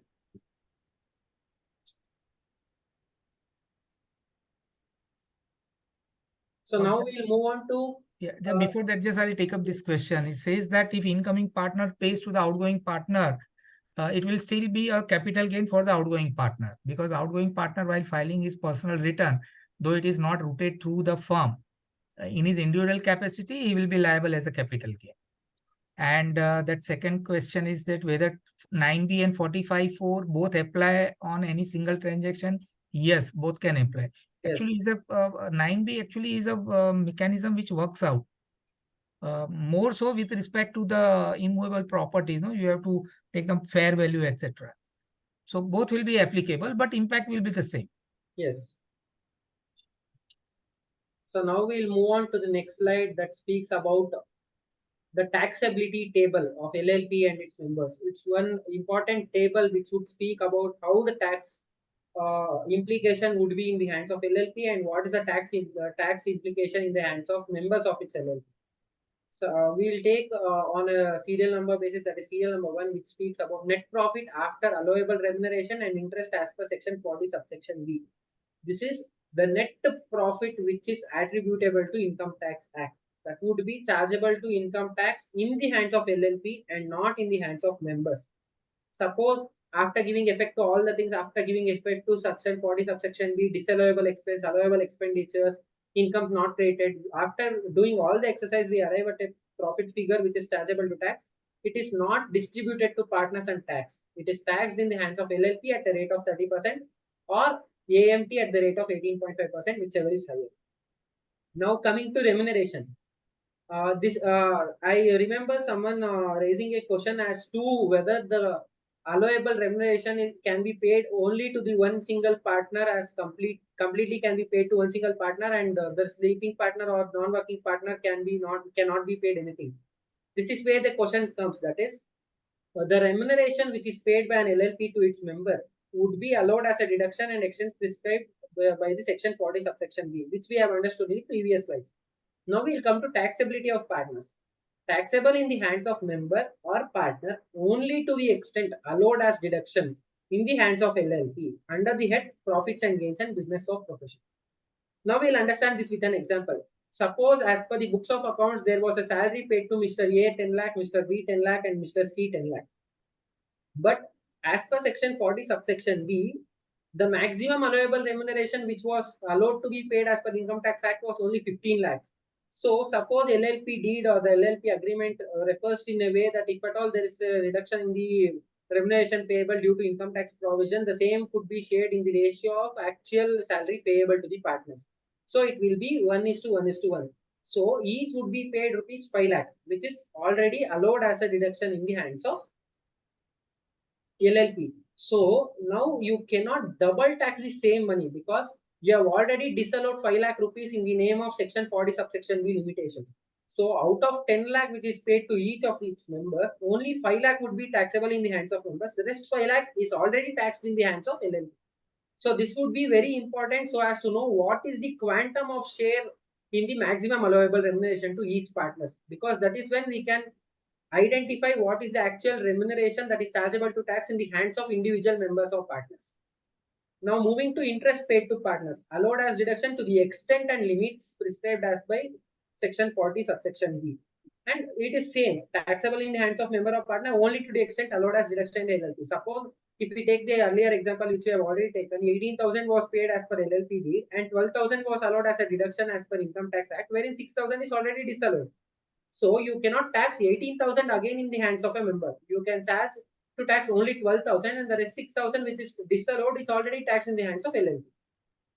I guess this table is clear for everyone. Yeah. So in short, what happens, like in this example, what Chandan has covered as a partner, though in my books of accounts, 10 lakhs was credited to me as a partner. However, after the computation, it gets restricted to 15 lakhs for the total and 5 lakhs for me. So in my personal return, I will have to say salary from partnership 5 lakhs, which I have to offer under the head business income.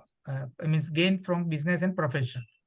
I need not show 10 lakhs. I will have to show only 5 lakhs. So this will avoid the double taxation. And the same is the case for the interest. Interest also, though I was paid 18,000, but now only 12,000 is allowable. I will show only 12,000 in my return. So in this way, double taxation gets avoided. Yes, exactly. So now we'll move on to our next slide, which speaks about return filing due dates for LLP. Now this is also being mostly discussed in all the forums or in all the tax forum that is being discussed with respect to LLP, because with respect to company, we don't have any ambiguity, because individual return filing due date does not differ based on the company filing due dates. But here in partnership firm or LLP, it varies and it depends based on the due dates for applicable for an LLP or a partnership. Now let us understand return filing due dates for LLP. That is, it has to every LLP has to prepare statement of accounts on 31st July or 30th September or 31st October each year, depending on the applicability of tax audit under section 44AB and transfer pricing compliance under section 92E or 92 of the Income Tax Act 1961. Now we'll understand why there are three different due dates for a LLP. Suppose why there is a 31st July due date. Suppose there is an LLP which does not cross the threshold limits for tax audit, or wherein there is an LLP who is not liable for tax audit. Then the due date for such firms to file their return would be 31st July, and for the members as well. Now we'll go to due date which will be 31st October. 31st October is a due date for LLPs who are liable for tax audits, because tax audit due date is 30th September. Now, in the recent days, we can see that there is a 1 month gap between the form filing due dates and the return filing due dates. So, once we file our tax audit report on 30th September, we have 1 month gap to file our income tax return, that is 31st October. So, 31st October will become due date only for those LLPs who are liable for tax audit under section 44AB. And those who are not liable for tax audit under section 44AB, for them the due date will be 31st July. And now we'll move on to due date to file the return will be 30th November for LLPs who are liable for transfer pricing compliance. As many of us are not aware of what are the transfer pricing compliances, if there is any single international transaction with the related party, we cannot consider it to be related party with an associated enterprise as per section 92. Associated enterprise who is residing in a foreign country. So if at all we have even one single transaction, we have to report the same transactions in a form called Form 3CB, for which the due date is prescribed at 31st October. So if at all we are liable to file Form 3CB on 31st October, the due date to file our return would become 30th November. And we have to understand, or to simplify it in this way, the individual members or the individual partners return filing due date is equal as the LLP's return filing due date. And now we'll see what are the, since we have understood what is the applicable, when is transfer pricing applicable, let us now also understand when is tax audit applicable. That is, as per the now the recent or what it stands as it now, it is 10 crore for business and 50 lakhs for professionals. That is section 44AB subject to conditions. If the total turnover of business is greater than 2 crore and less than 10 crore, tax audit is not applicable until and unless there are cash receipts or cash payments which are exceeding 5% of the total receipts or total payments. Suppose we will take the credit side of total receipts, that is coming up to 10 lakh rupees, 5% of which would come around somewhere around 50,000 rupees. If at all, out of total receipts of 10 lakh rupees, we have not received 50,000 or more in cash, or if at all, suppose to take it as an example, 10 lakh is the expense side of our transactions, total payments. And if at all we have not paid any payments in excess of 50,000 or cumulative payments in excess of 50,000 in cash, then tax audit would not be applicable for us. If the turnover or profession is less than 50 lakhs and declared profits is less than 50% of the turnover, suppose we have a turnover of 40 lakhs and we wish to declare that we are not earning 50% profit and we are earning only 8 lakhs as profit, then tax audit would be applicable. If at all we are declaring 50% of the total receipts as profit, then tax audit is not applicable for professions up to 50 lakhs. And if turnover of business is less than 2 crore and declared profit is less than 8%, then also tax audit would be applicable, same in the kind of profession. So we need to understand, once 10 crore threshold is exceeded, there is no question of cash payments or cash receipts. It is mandatorily applicable. Greater than 2 crore, less than 10 crore, cash receipts and cash payments needs to be seen. Less than 2 crore, 8% criteria has to be seen. So these are the conditions laid out by the Income Tax Act for the applicability of tax audit. And we should also understand that return of income shall always be signed by the designated partner until and unless there are unavoidable circumstances wherein any of the partners can sign the return of income. Shankar is putting a question. Yes. Due date for a LLP, who needs to get the audit done under LLP Act? Then due date or filing its return income is October 31st. Please correct as I explained. I'm not getting it, this last portion. But due date for LLP, who needs to get the audit done under the LLP? Of course, there is a designated partner who are actually responsible. They need to get the audit done for LLP, correct? See, there are Yes. two things. Under LLP Act, when your gross receipts, etc., crossing 40 lakhs, compulsory audit is there. Like under the Companies Act, the moment you have floated a company, whether you have income or no, Yes. every year audit is mandatory. However, in LLP, it is not. If you are less than 40 lakhs, no audit. So up to 40 lakhs, if there is an audit, then so that audit is a separate, whereas this is specifically audit is called a tax audit. Tax audit. And they've prescribed that Form 3CB needs to be filed. So distinguish between the two. So filing audit under LLP has to be done based on the 40 lakhs or no. And those filing days, whatever, like companies, you have to have your AGM, and then within 60 I think 30 or 60 days, you have to file that accounts with MCA. So that provision is separate. This is purely with respect to income tax. So in income tax, only audit is tax audit. So if you are liable for tax audit, your due dates are different. If you are not liable for tax audit, as Chandan said, July is the date. And understand one thing, in LLP, what is the due date of filing of return of LLP? Is the due date of filing of return of partners also, whether working or non-working, all Yes. will get covered. So what happens, let's say you are individual, you have your business income, other, and you are year slipping partner. So separately, earlier you were filing by July, but if your LLP falls into tax audit, and then the deadline is, let's say, October, then you, as a partner, you also can file your return by October. So up to October, you can file, will be treated as file before the due date. Yes. And if there is a transfer pricing, then November is the filing. And now there is a gap of 1 month between filing of report, etc. Basically, because now everything is electronic.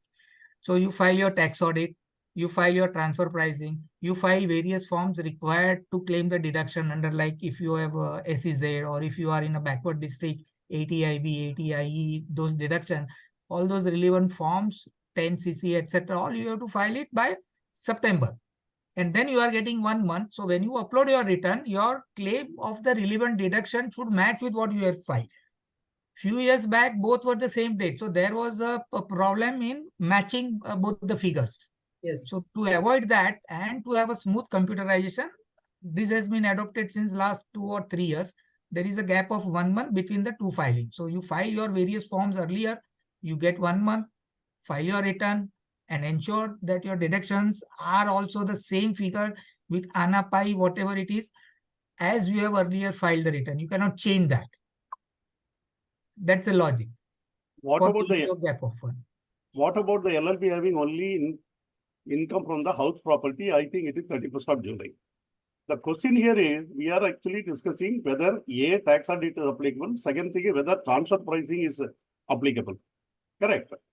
No, Yeah. see, if assuming your rental income is crossing 40 lakhs, so Yeah. see, income tax is a separate one. I mean, there are those 4-5 heads, you will fall into which heads, and accordingly you will get a deduction as per the provisions of Income Tax Act. That's fine. But as far as LLP, when in your object you mentioned that your business is to carry on the renting activity, it's a business activity. So when you draw your financial statement, you have to prepare P&L.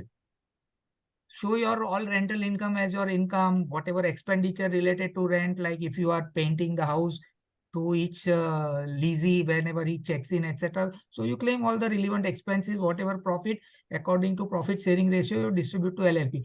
This is as far as LLP Act is concerned. Now, under LLP Act, because you are crossing 40, there is a separate audit under the different act. Now, Income Tax Act, if you have no audit, then you have a July.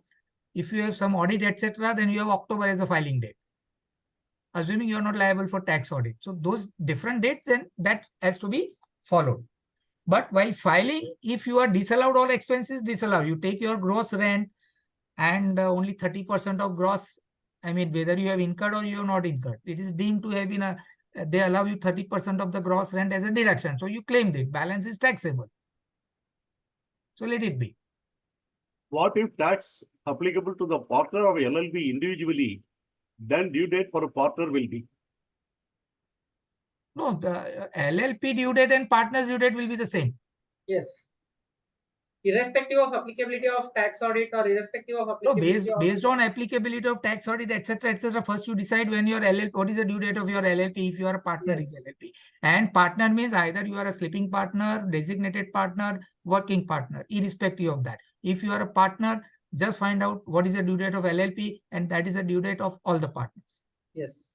Is tax audit not applicable for claiming of remuneration and interest on capital? Tax audit does not prescribe tax audit limitations is not dependent on the remuneration or interest on capital. It is purely dependent on the gross receipts. So probably what here he wants to, suppose I am a partner and I got a, let's say I am partner in 3 LLP and I am getting a remuneration from all the 3, let's say 30 lakhs. So I got 90 lakhs. Then here the issue is, as a partner, I should get my individual audit done, and some case laws are in favors. I mean, have said the tribunal that no, partner also should get the audit done. So probably if that is a controversy, it is still a controversy. Due date of The the issue is IT, not yet settled. Issue is, no, this is a tax audit of individual partner. Okay, that is what I presume his query means. yeah, So that I think is still unresolved issue, pending at a different stage of appellate level. Yes. due date of the IT for LLP, who's liable under the LLP but not under the income tax turnover between. See, one of the query says that LLP is liable for tax audit. Obviously, when LLP is liable for tax audit because of this turnover of, let's say, 2 crores, means you have already crossed the threshold of 40 lakhs. So you are also liable for audit under LLP Act, according to me.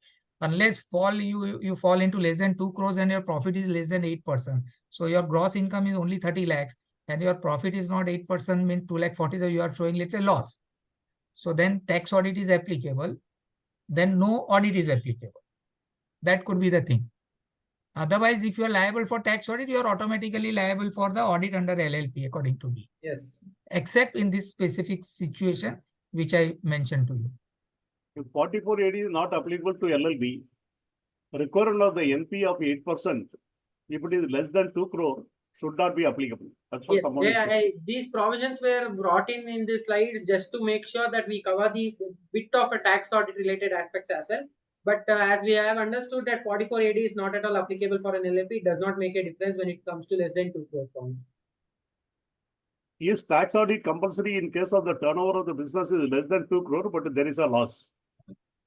Yes. Yes, because less than 2 crores, since you are not declaring 8%, obviously. Yes. Since we are not declaring 8%, it is absolutely important. Even if you declare 7.99, it will be applicable. Yes. It's mathematically to understand. For the assessment year 2024-25, tax audit is not applicable for the turnover of profession up to rupees 75 lakhs. Yes. If the aggregate amount received in cash does not exceed 5%. Yes, the same has been revised for, there are the revised limits for business as well up to 3 crores now. That is for financial year, assessment year 24-25. So, Correct me if I am wrong. There no, is in no this statutory case, audit for LLB. There is only a tax audit if we exceed the IT threshold. yeah, you see, let us differentiate between the two. I mean, only in this query, if you are meeting the thresholds, okay, no tax audit is applicable. Like in this case, 75 lakhs, or let's say you are 60 lakhs, so tax audit is not applicable. But your audit under LLP Act applicable, that audit in any case has to be carried out. So don't lose sight of an audit under LLP Act at all. In case of the assignment of the share of profits, remuneration under section 42 of LLB Act, what will be the tax implication in the hands of the recipient who is not a partner or outsider? If you are not a partner, what way you are concerned? 40B is not applicable at all. If we are not a partner, then what the only concern as per Income Tax Act would be 40A subsection 2B. That is excessive payments to the members, or excessive payments made to the persons who are RPT, yeah, related party transaction. Related parties. Yes. If at all they are related parties, then we will get covered under section 40A subsection 2B. What if the turnover is more than 2 crore or less than 10 crore and the profit is more than 8%, whether tax audit is applicable? If once we cross the turnover threshold of 2 crore, there is no profit, there is no percentage of profit criteria that comes in. The only criteria that plays here is whether Cash. the total gross receipts and total gross payments, out of which cash receipts and cash payments exceeds 5% or more. 5%. Yeah. Mistake of stating that the rent received will be treated as the income from a house property, even if the business or LLP is renting out property, is being repeated again and again. Supreme Court already settled this issue in Chennai, Proprietor versus INC Limited, CIT 2015, 373 ITR 673 SC. SC held that it will treat as the income from business if the business of the LLP or firm or company is renting out of property. Yes, So that this is has a been law. discussed in a various forums. This has been discussed even in the Supreme Court level. That if at all our main business is the business which is incidental to the 5 heads of income. Suppose we have a business of taking land on buying lands and selling lands. That does not mean the income that we earn by real estate business is something that we can charge it under the heads of capital gains. It has to obviously those lands will be treated as stock in trade, and those land the incomes that we generate through those business would be treated as business income until and unless we earn any income which is incidental to our business. Suppose we are in the business of manufacturing or we are in the business of information technology, and we earn an incidental income, that is rental income.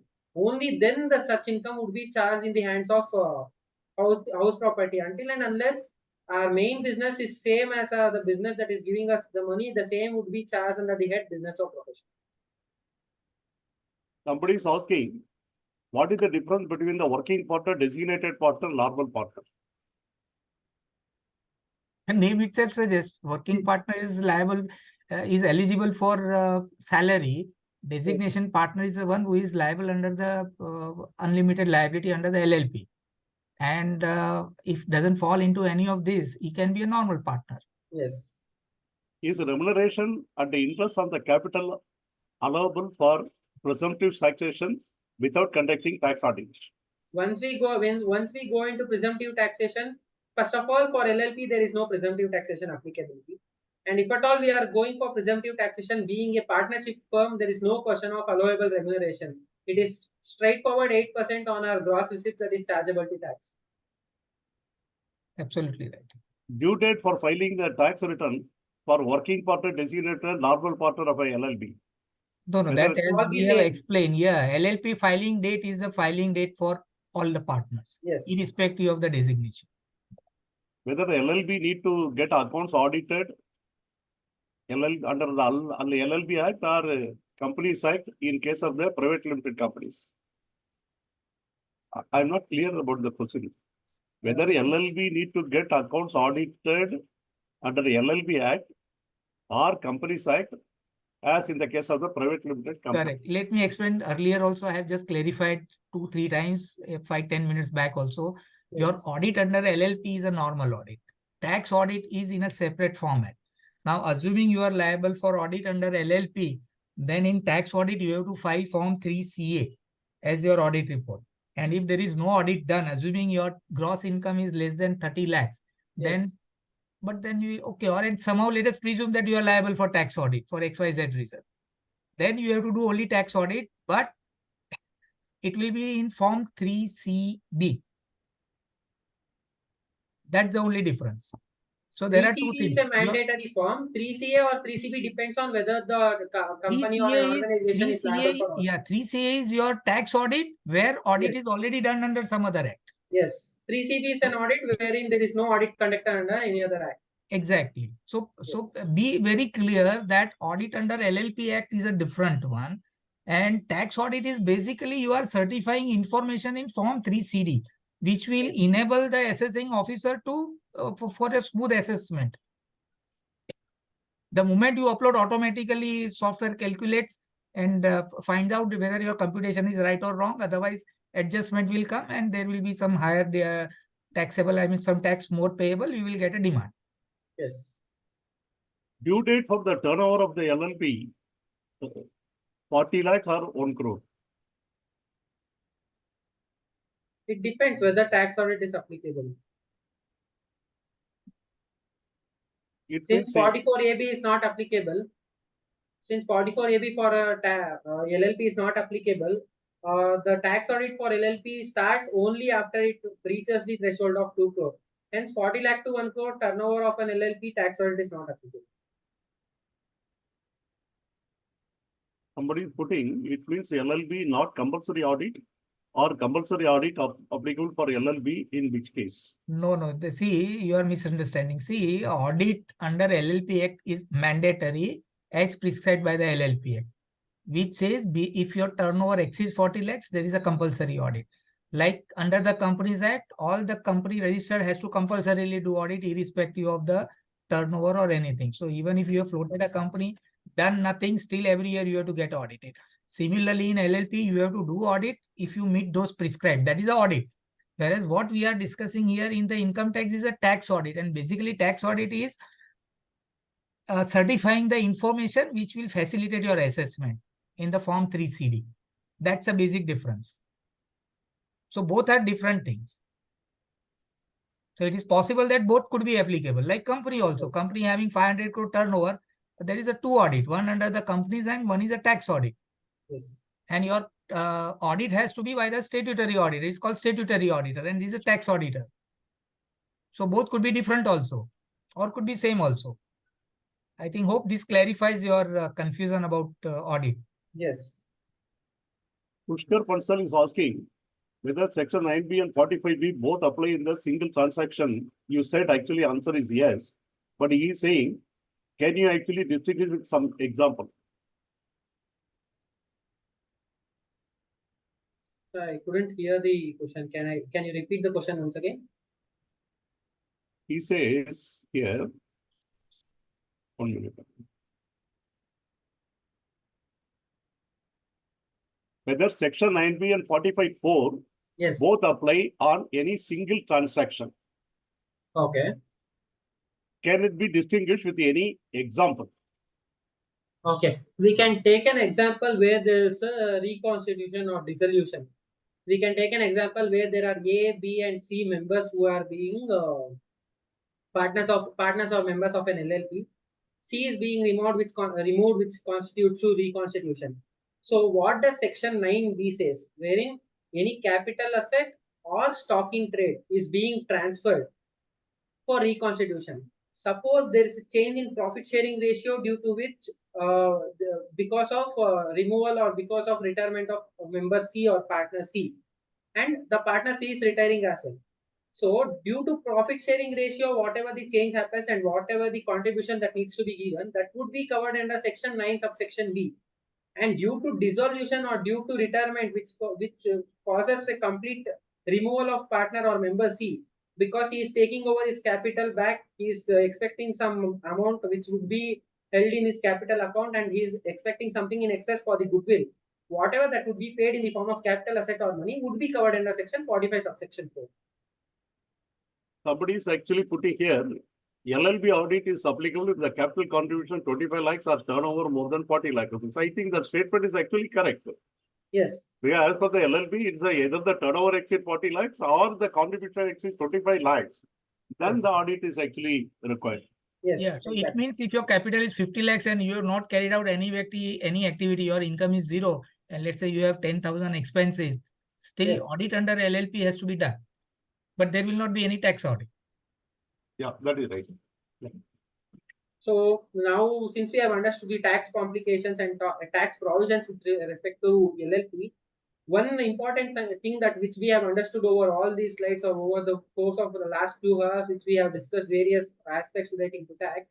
One thing we have understood is the starting point to compute tax is the books of accounts. Until and unless books of accounts are properly maintained, until and unless books of accounts is maintained as per the applicable reporting framework, there is no concept of computing tax, or there is no concept of application of tax provisions, because everything at one point in or the other point would come and stand in a point where the books of accounts are required to be properly maintained. So now we'll understand a brief about what are the applicable reporting frameworks as per the accounting standard or as per the Indian accounting standards. I would request as beloved panelists, C. Nikhil, Patel sir, to give a brief insight about the accounting standards or the India's applicabilities on the LLPs. See, I'll just explain. Currently, as we are aware of two kinds of accounting standards. One, we call it accounting standard, which is prescribed by the Institute of Chartered Accountants of India. And another, in a common colloquial, we have heard, because most of us will be having the shares. So what we call is the Ind AS, that is Indian Accounting Standard. This is nothing but the conversion of IFRS, and IFRS is being followed in most of the countries in the world, and slowly all the countries will switch over to IFRS, so that now that communities are investor community invests across the globe, they want comparability of the financial statement. So that's the purpose, and that's why the IFRS, and in India we have adopted IFRS, and name is Ind AS. Now under the Companies Act, section 133 has prescribed Ind AS. So other than companies, only accounting standard is applicable. Now let us understand, we are LLP. LLP, there is no specific accounting standard, or Ind AS is applicable as such. So if I have LLP, my accounts have to be maintained under the accounting standards prescribed by ICAI, which currently has broken up all the accounting entities into 4 categories: category 1, 2, 3, and 4. Now, depending on which category you fall, you get some exemptions as to the accounting standard, or some exemptions as to some disclosure. And if we go to the Companies Act 133, applicability of Ind AS, so on certain condition, Ind AS is applicable not only to companies under the Companies Act, but also to entities which are either associates, subsidiary, or a holding company. Also, it is applicable to them Ind AS. But because in LLP there is no specific, we can continue to follow AS. However, for the purpose of reporting, for consolidation purpose, we can convert AS account into Ind AS, and then those Ind AS accounts can be used for the consolidation purpose. So for all your practical purpose, you can continue to follow accounting standard, file your income tax with your bankers. If you have taken the borrowing, if they ask audited accounts, give under the accounting standard only. Only for the one purpose, that is of consolidation, you have to use Ind AS. Now, why this difference? Because under 133, and another requirement of Ind AS is, once Ind AS is applicable, you always remain under Ind AS. So if I am a private limited company, let's say listed company has floated a private limited company to carry on some activity. Now, because I am a subsidiary of a listed company, I fall into Ind AS. Now, suppose tomorrow company doesn't want to carry on anything, and they sell that company to, let us say, Mr. Bala. So when Mr. Bala acquires the company and the company was following Ind AS, even Mr. Bala will have to follow Ind AS for that private limited company.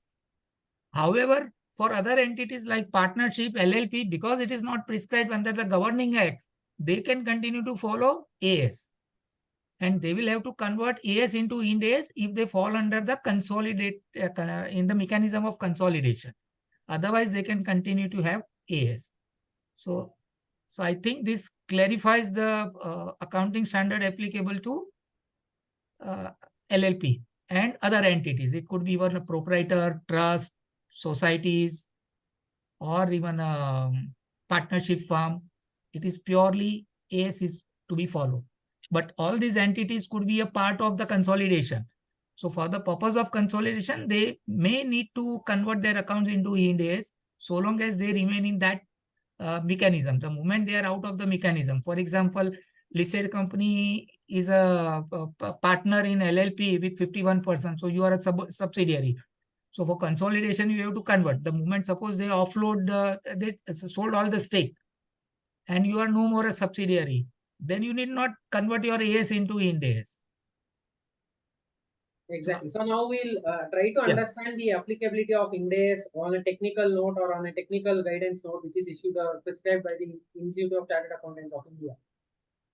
When the Ind AS came, it came with lots of ambiguity. The Ind AS rules of 2015 came with lots of ambiguity as to the applicability, as to the extensive application of the Ind AS. So ICAI came up with a committee called ITFG, Ind AS Technical Facilitation Group. So now let us understand what were the guidelines or the bulletin points that were given when it is with respect to the LLP applicability of Ind AS. So now we'll understand the Ind AS Implementation Committee of Institute of Chartered Accountants of India constituted a India's technical facilitation group that would be hereby termed as ITF to address the issues faced by the preparers, users, and other stakeholders on applicability and implementation of Ind AS. ITFG issues clarification in the form of bulletin guidelines. Out of which, in Bulletin 11, the ITFG has issued clarifications on applicability of Ind AS to non-corporate entities, basically LLPs, firms, etc. In Bulletin 11, ITFG had clarified that non-corporate entities are required to follow accounting standards issued by the Institute of Chartered Accountants of India. Such entities cannot adopt Ind AS even voluntarily.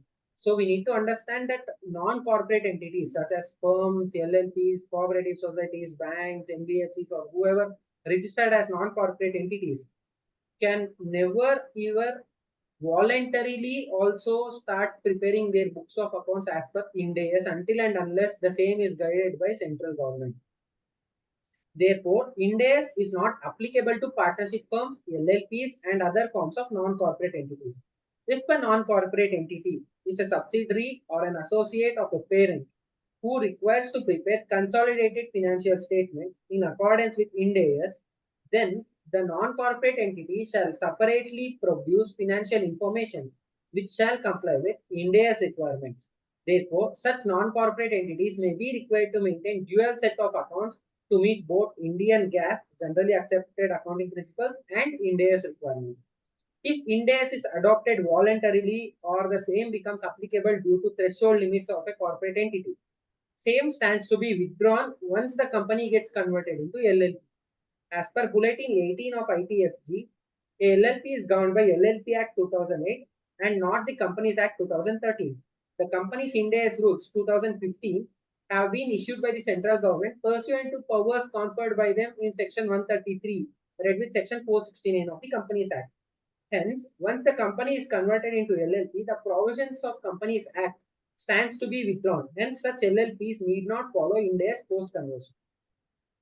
So we can here understand that LLP has a separate guiding act. LLP has a separate legislation which is guiding the LLPs that is being registered in India. Just because a company which used to follow Ind AS accounting gets converted into LLP, that does not mean being an LLP it has to follow the Ind AS guidelines. Once they get converted into LLP, getting LLP registration, only guidelines that they need to follow is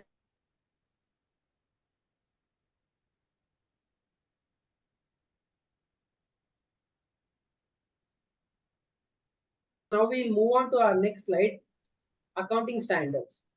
So every entity need not follow all the accounting standards. It is based on the classification of entities. That is, it's a chart that depicts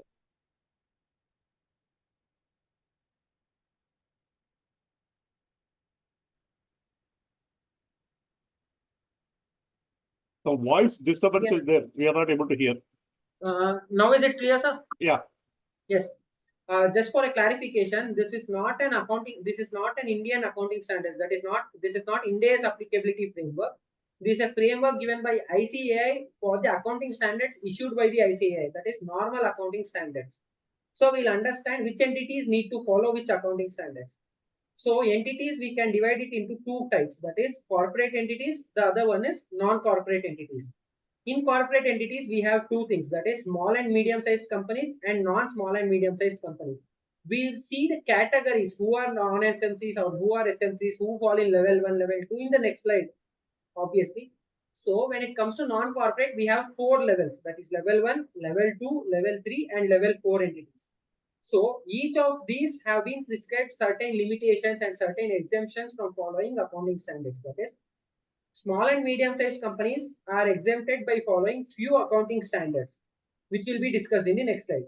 And level 2, level 3, level 4 entities of non-corporate entities are also exempted few accounting standards, which will be discussed in the next slide.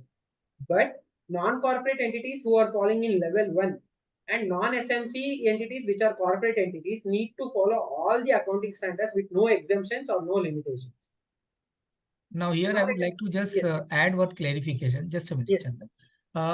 Though now that LLP also is considered as a corporate entity, however, when this was prescribed, corporate means only the companies under the companies. Yes. So as far as LLP is concerned, it falls under the non-corporate classification. So level Yes. 1, 2, 3, 4 only is applicable.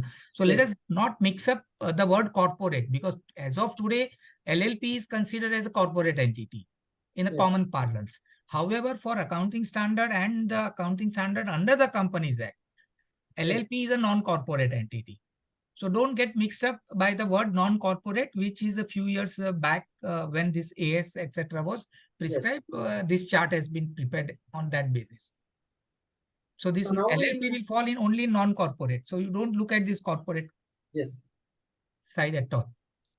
Yeah, So Chandan, now please. we'll move on to the next slide wherein we'll understand classification of entities. So there are certain conditions laid out by the Institute of Chartered Accountants of India on the conditions which are to be satisfied to be considered as a small and medium-sized company, level 1 entity, level 2, level 3, and level 4 entities. Now we'll briefly understand how these classifications are made.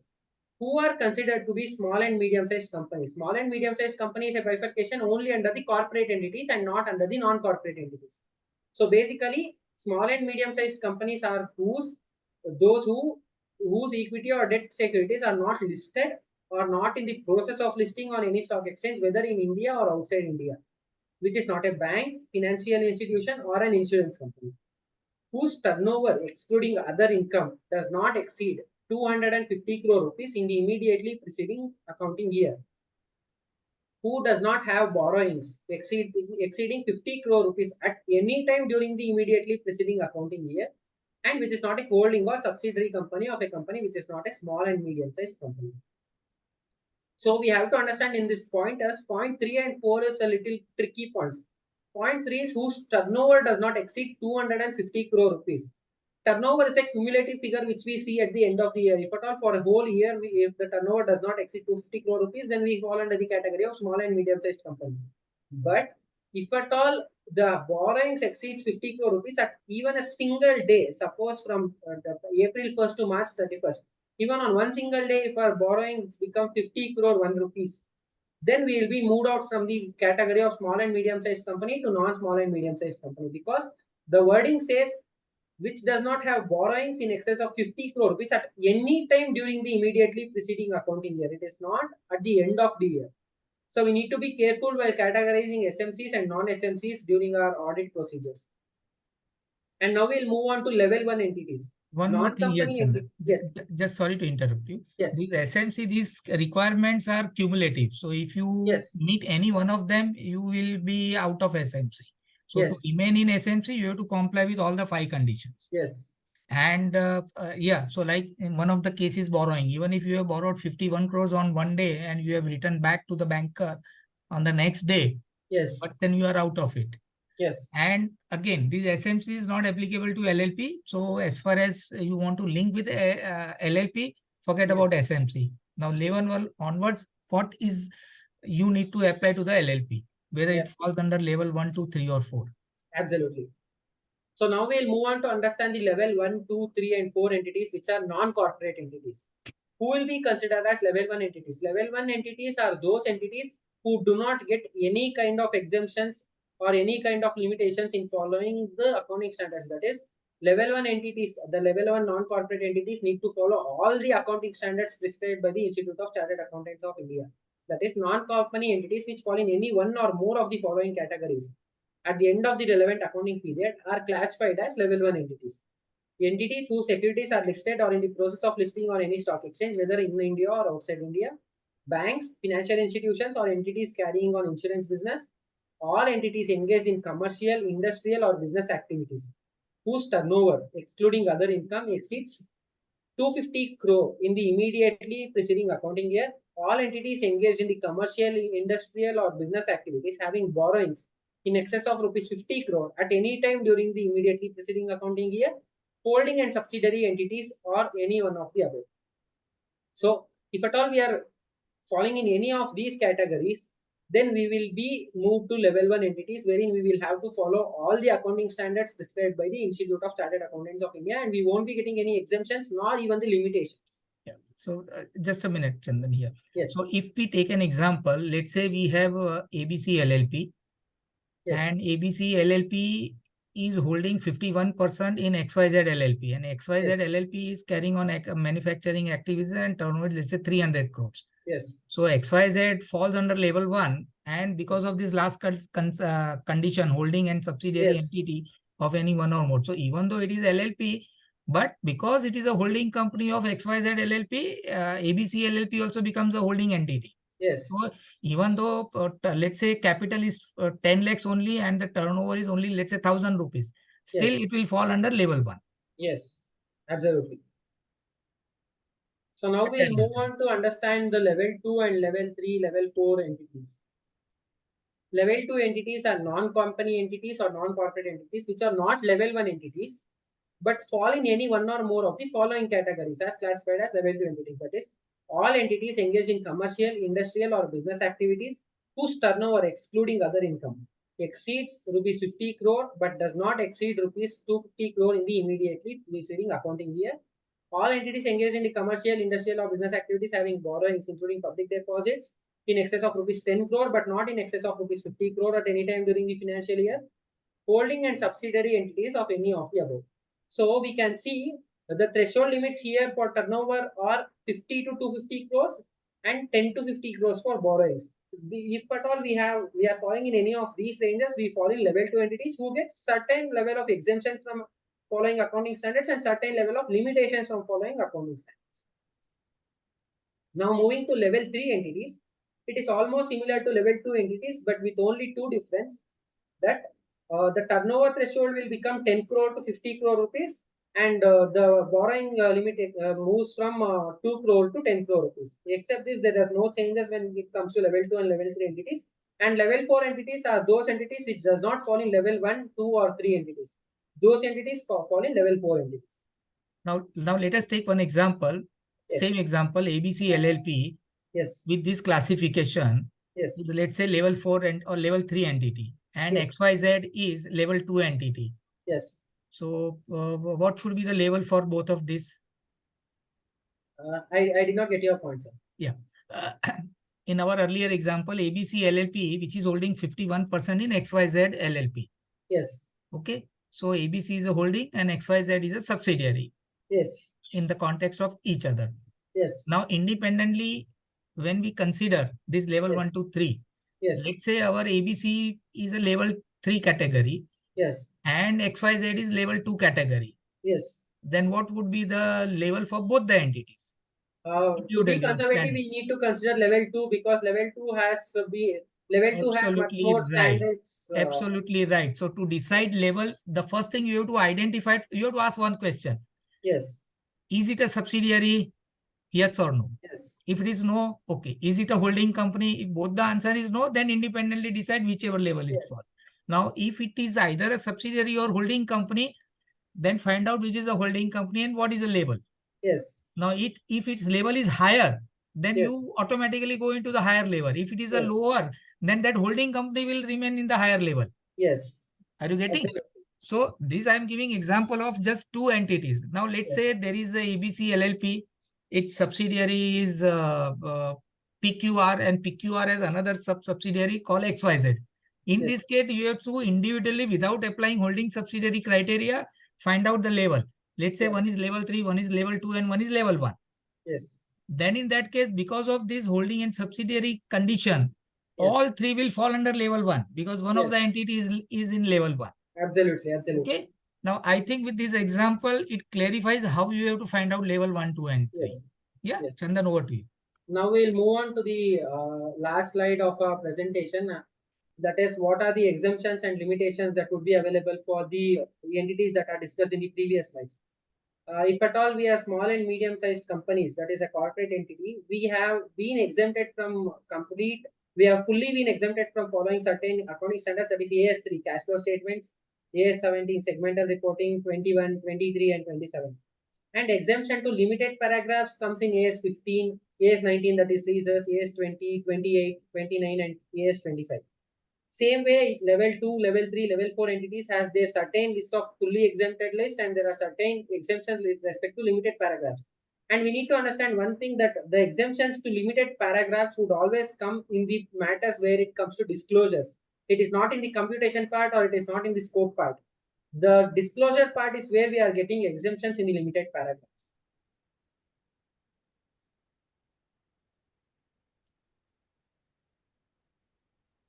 So I guess this clarifies the applicability of accounting standards as well. We have touched a little bit on accounting standards applicable as well. I just want to add something here. Yes. Now, as you are saying, some exemptions are there, like level 4 has exemption of 20, 28, 29, 25, etc. Okay. Yes. Now, assuming that you Yes. fall under level 1, 2, and 3, you're not in Yes. level 4. Okay. And let's say you have a bank borrowing. Yes. And nowadays, banks also have become international. And when it sees you have a web of entities, you are partner here, you have investment Yes. in another, like in our this example of ABC, PQR, and XYZ. So Yes. banker would like to assess your net worth. So it may tell you, okay, give me this consolidated accounts. Yes. So then you have to do consolidation only for the bank purposes. For Yes. audit purposes, not Yes. like under the Companies Act, Absolutely. it is specifically mentioned that when financial statement include consolidation if you have either a subsidiary or if you have an associate, then Yes. it's mandatory. Here it is not Yes. mandatory. But Yes. if you prepare the consolidation, then you have to Yes. follow the standards fully. Absolutely. So like a joint venture, associates, subsidiary, and then as AS also talks about in consolidation, subsidiaries and associates also to the extent possible have to follow the same accounting policies, Yes. which is followed by the holding or the ultimate holding company. Yes. Absolutely. Right. And another thing I would like to add here, under the Companies Act, you have Schedule 3, which prescribes the format Yes. of the financial statement, no? Yes. Like you have division 1, 2, and 3, one for Yes. NBFC, one for One Ind for AS, NBFC. and one for others. Okay. Yes. Now in NBFC, your equity capital comes at the last column. Yes. But in other one, it comes differently in the liability, the first one. So that Yes. format is different. So for partnership or for LLP, which format you have to follow? So for that, you can rely on the technical guide on financial Yes. statement of LLP issued in June 2022 by the ICAI. Yes. It has prescribed the format, and also it covers this accounting standard of what level 1, 2, 3, what is applicable, not applicable. Full chart also it covers. And Yes. also ICAI has come out with a draft guidance note. However, it has invited comments and final guidance note is not out. Once Yes. it is out, it will be a mandatory. That guidance We are note has a expecting a more final weightage guidance not very than soon. TG. Yeah, draft is there. Yes. Yes. So this is when you prepare financial statement, follow that format prescribed by the Yes. TG, Yes. which will be available you on the institute website. You go somewhere in June, July, you will Yes. find that. Yes. Thanks, Nikhil. Thanks a lot. So I would, ladies and gentlemen, that concludes today's webinar on tax provisions relating to LLPs. We have covered in brief the tax provisions and applicability of accounting standards in the webinar. I thank all of you for joining this webinar. I hope we all had a wonderful session and a wonderful insightful session with our panelists, Nikhil Patel sir, who gave us their most experienced inputs and most knowledgeable inputs for us to understand the tax provisions relating to LLPs. I thank everyone who were present and thank you. So before we close, can you go to the previous slide that one question is asked? I would just like to answer. Yes, yes. Level 2 and 3, level 2, AS3 is fully exempt, So query is 4, yeah. One query is whether LLP in level 2, 3, 4 is not required to prepare cash flow. Yes. See, whenever you have a complete exemption of the standard, you get exemption. Yes. And in some cases, exemption subject to paragraph. So there are certain disclosure exemptions. So even though computation means you have to do the measurement and accounting, you have to do it. Only thing is disclosure, you don't do it. Yes. That is what it is. Okay. Yeah, and thanks all the viewers for your queries. I think we have a wonderful session actually. Now I need not mention about this particular session because we can now see at the 140 people are all still there. Because normally whenever the session starts, the end of the time we see the meager attendance here, which is not the case here actually. That shows the interest of the subject. And I would definitely like to extend my heartfelt thanks to Mr. Nikhil for giving the insight, especially with the reference to accounting standard, level 1 to 3 explanation, etc. Another thing and all. And wonderful, Mr. Nikhil, my special thanks to you. I No, think thanks. on- Even I am part of Mehta and Mehta only. I think I learned a lot from these that seminars is- and regularly yeah, hearing that is Bala true. sir and But as a chartered accountant, your professional experience speaks here. yeah, this is my core activity. So I would Yeah. love to share my experience with So the that is the thing. viewers. I think Mr. Dilip has raised the hand. Can we hear before we close? Sure. Dilip, Yes. what do you like to say? Hello. Yes, please. No, I missed in the beginning, but I think it was a good session. I'm also a CACS, and it was a good session. I look forward to receive the presentation or a link. Then I will have a look because all explained in a common terms, easy terms, and straight interpretation of law. So that way I find it interesting. Thanks a lot. Thanks for your compliment.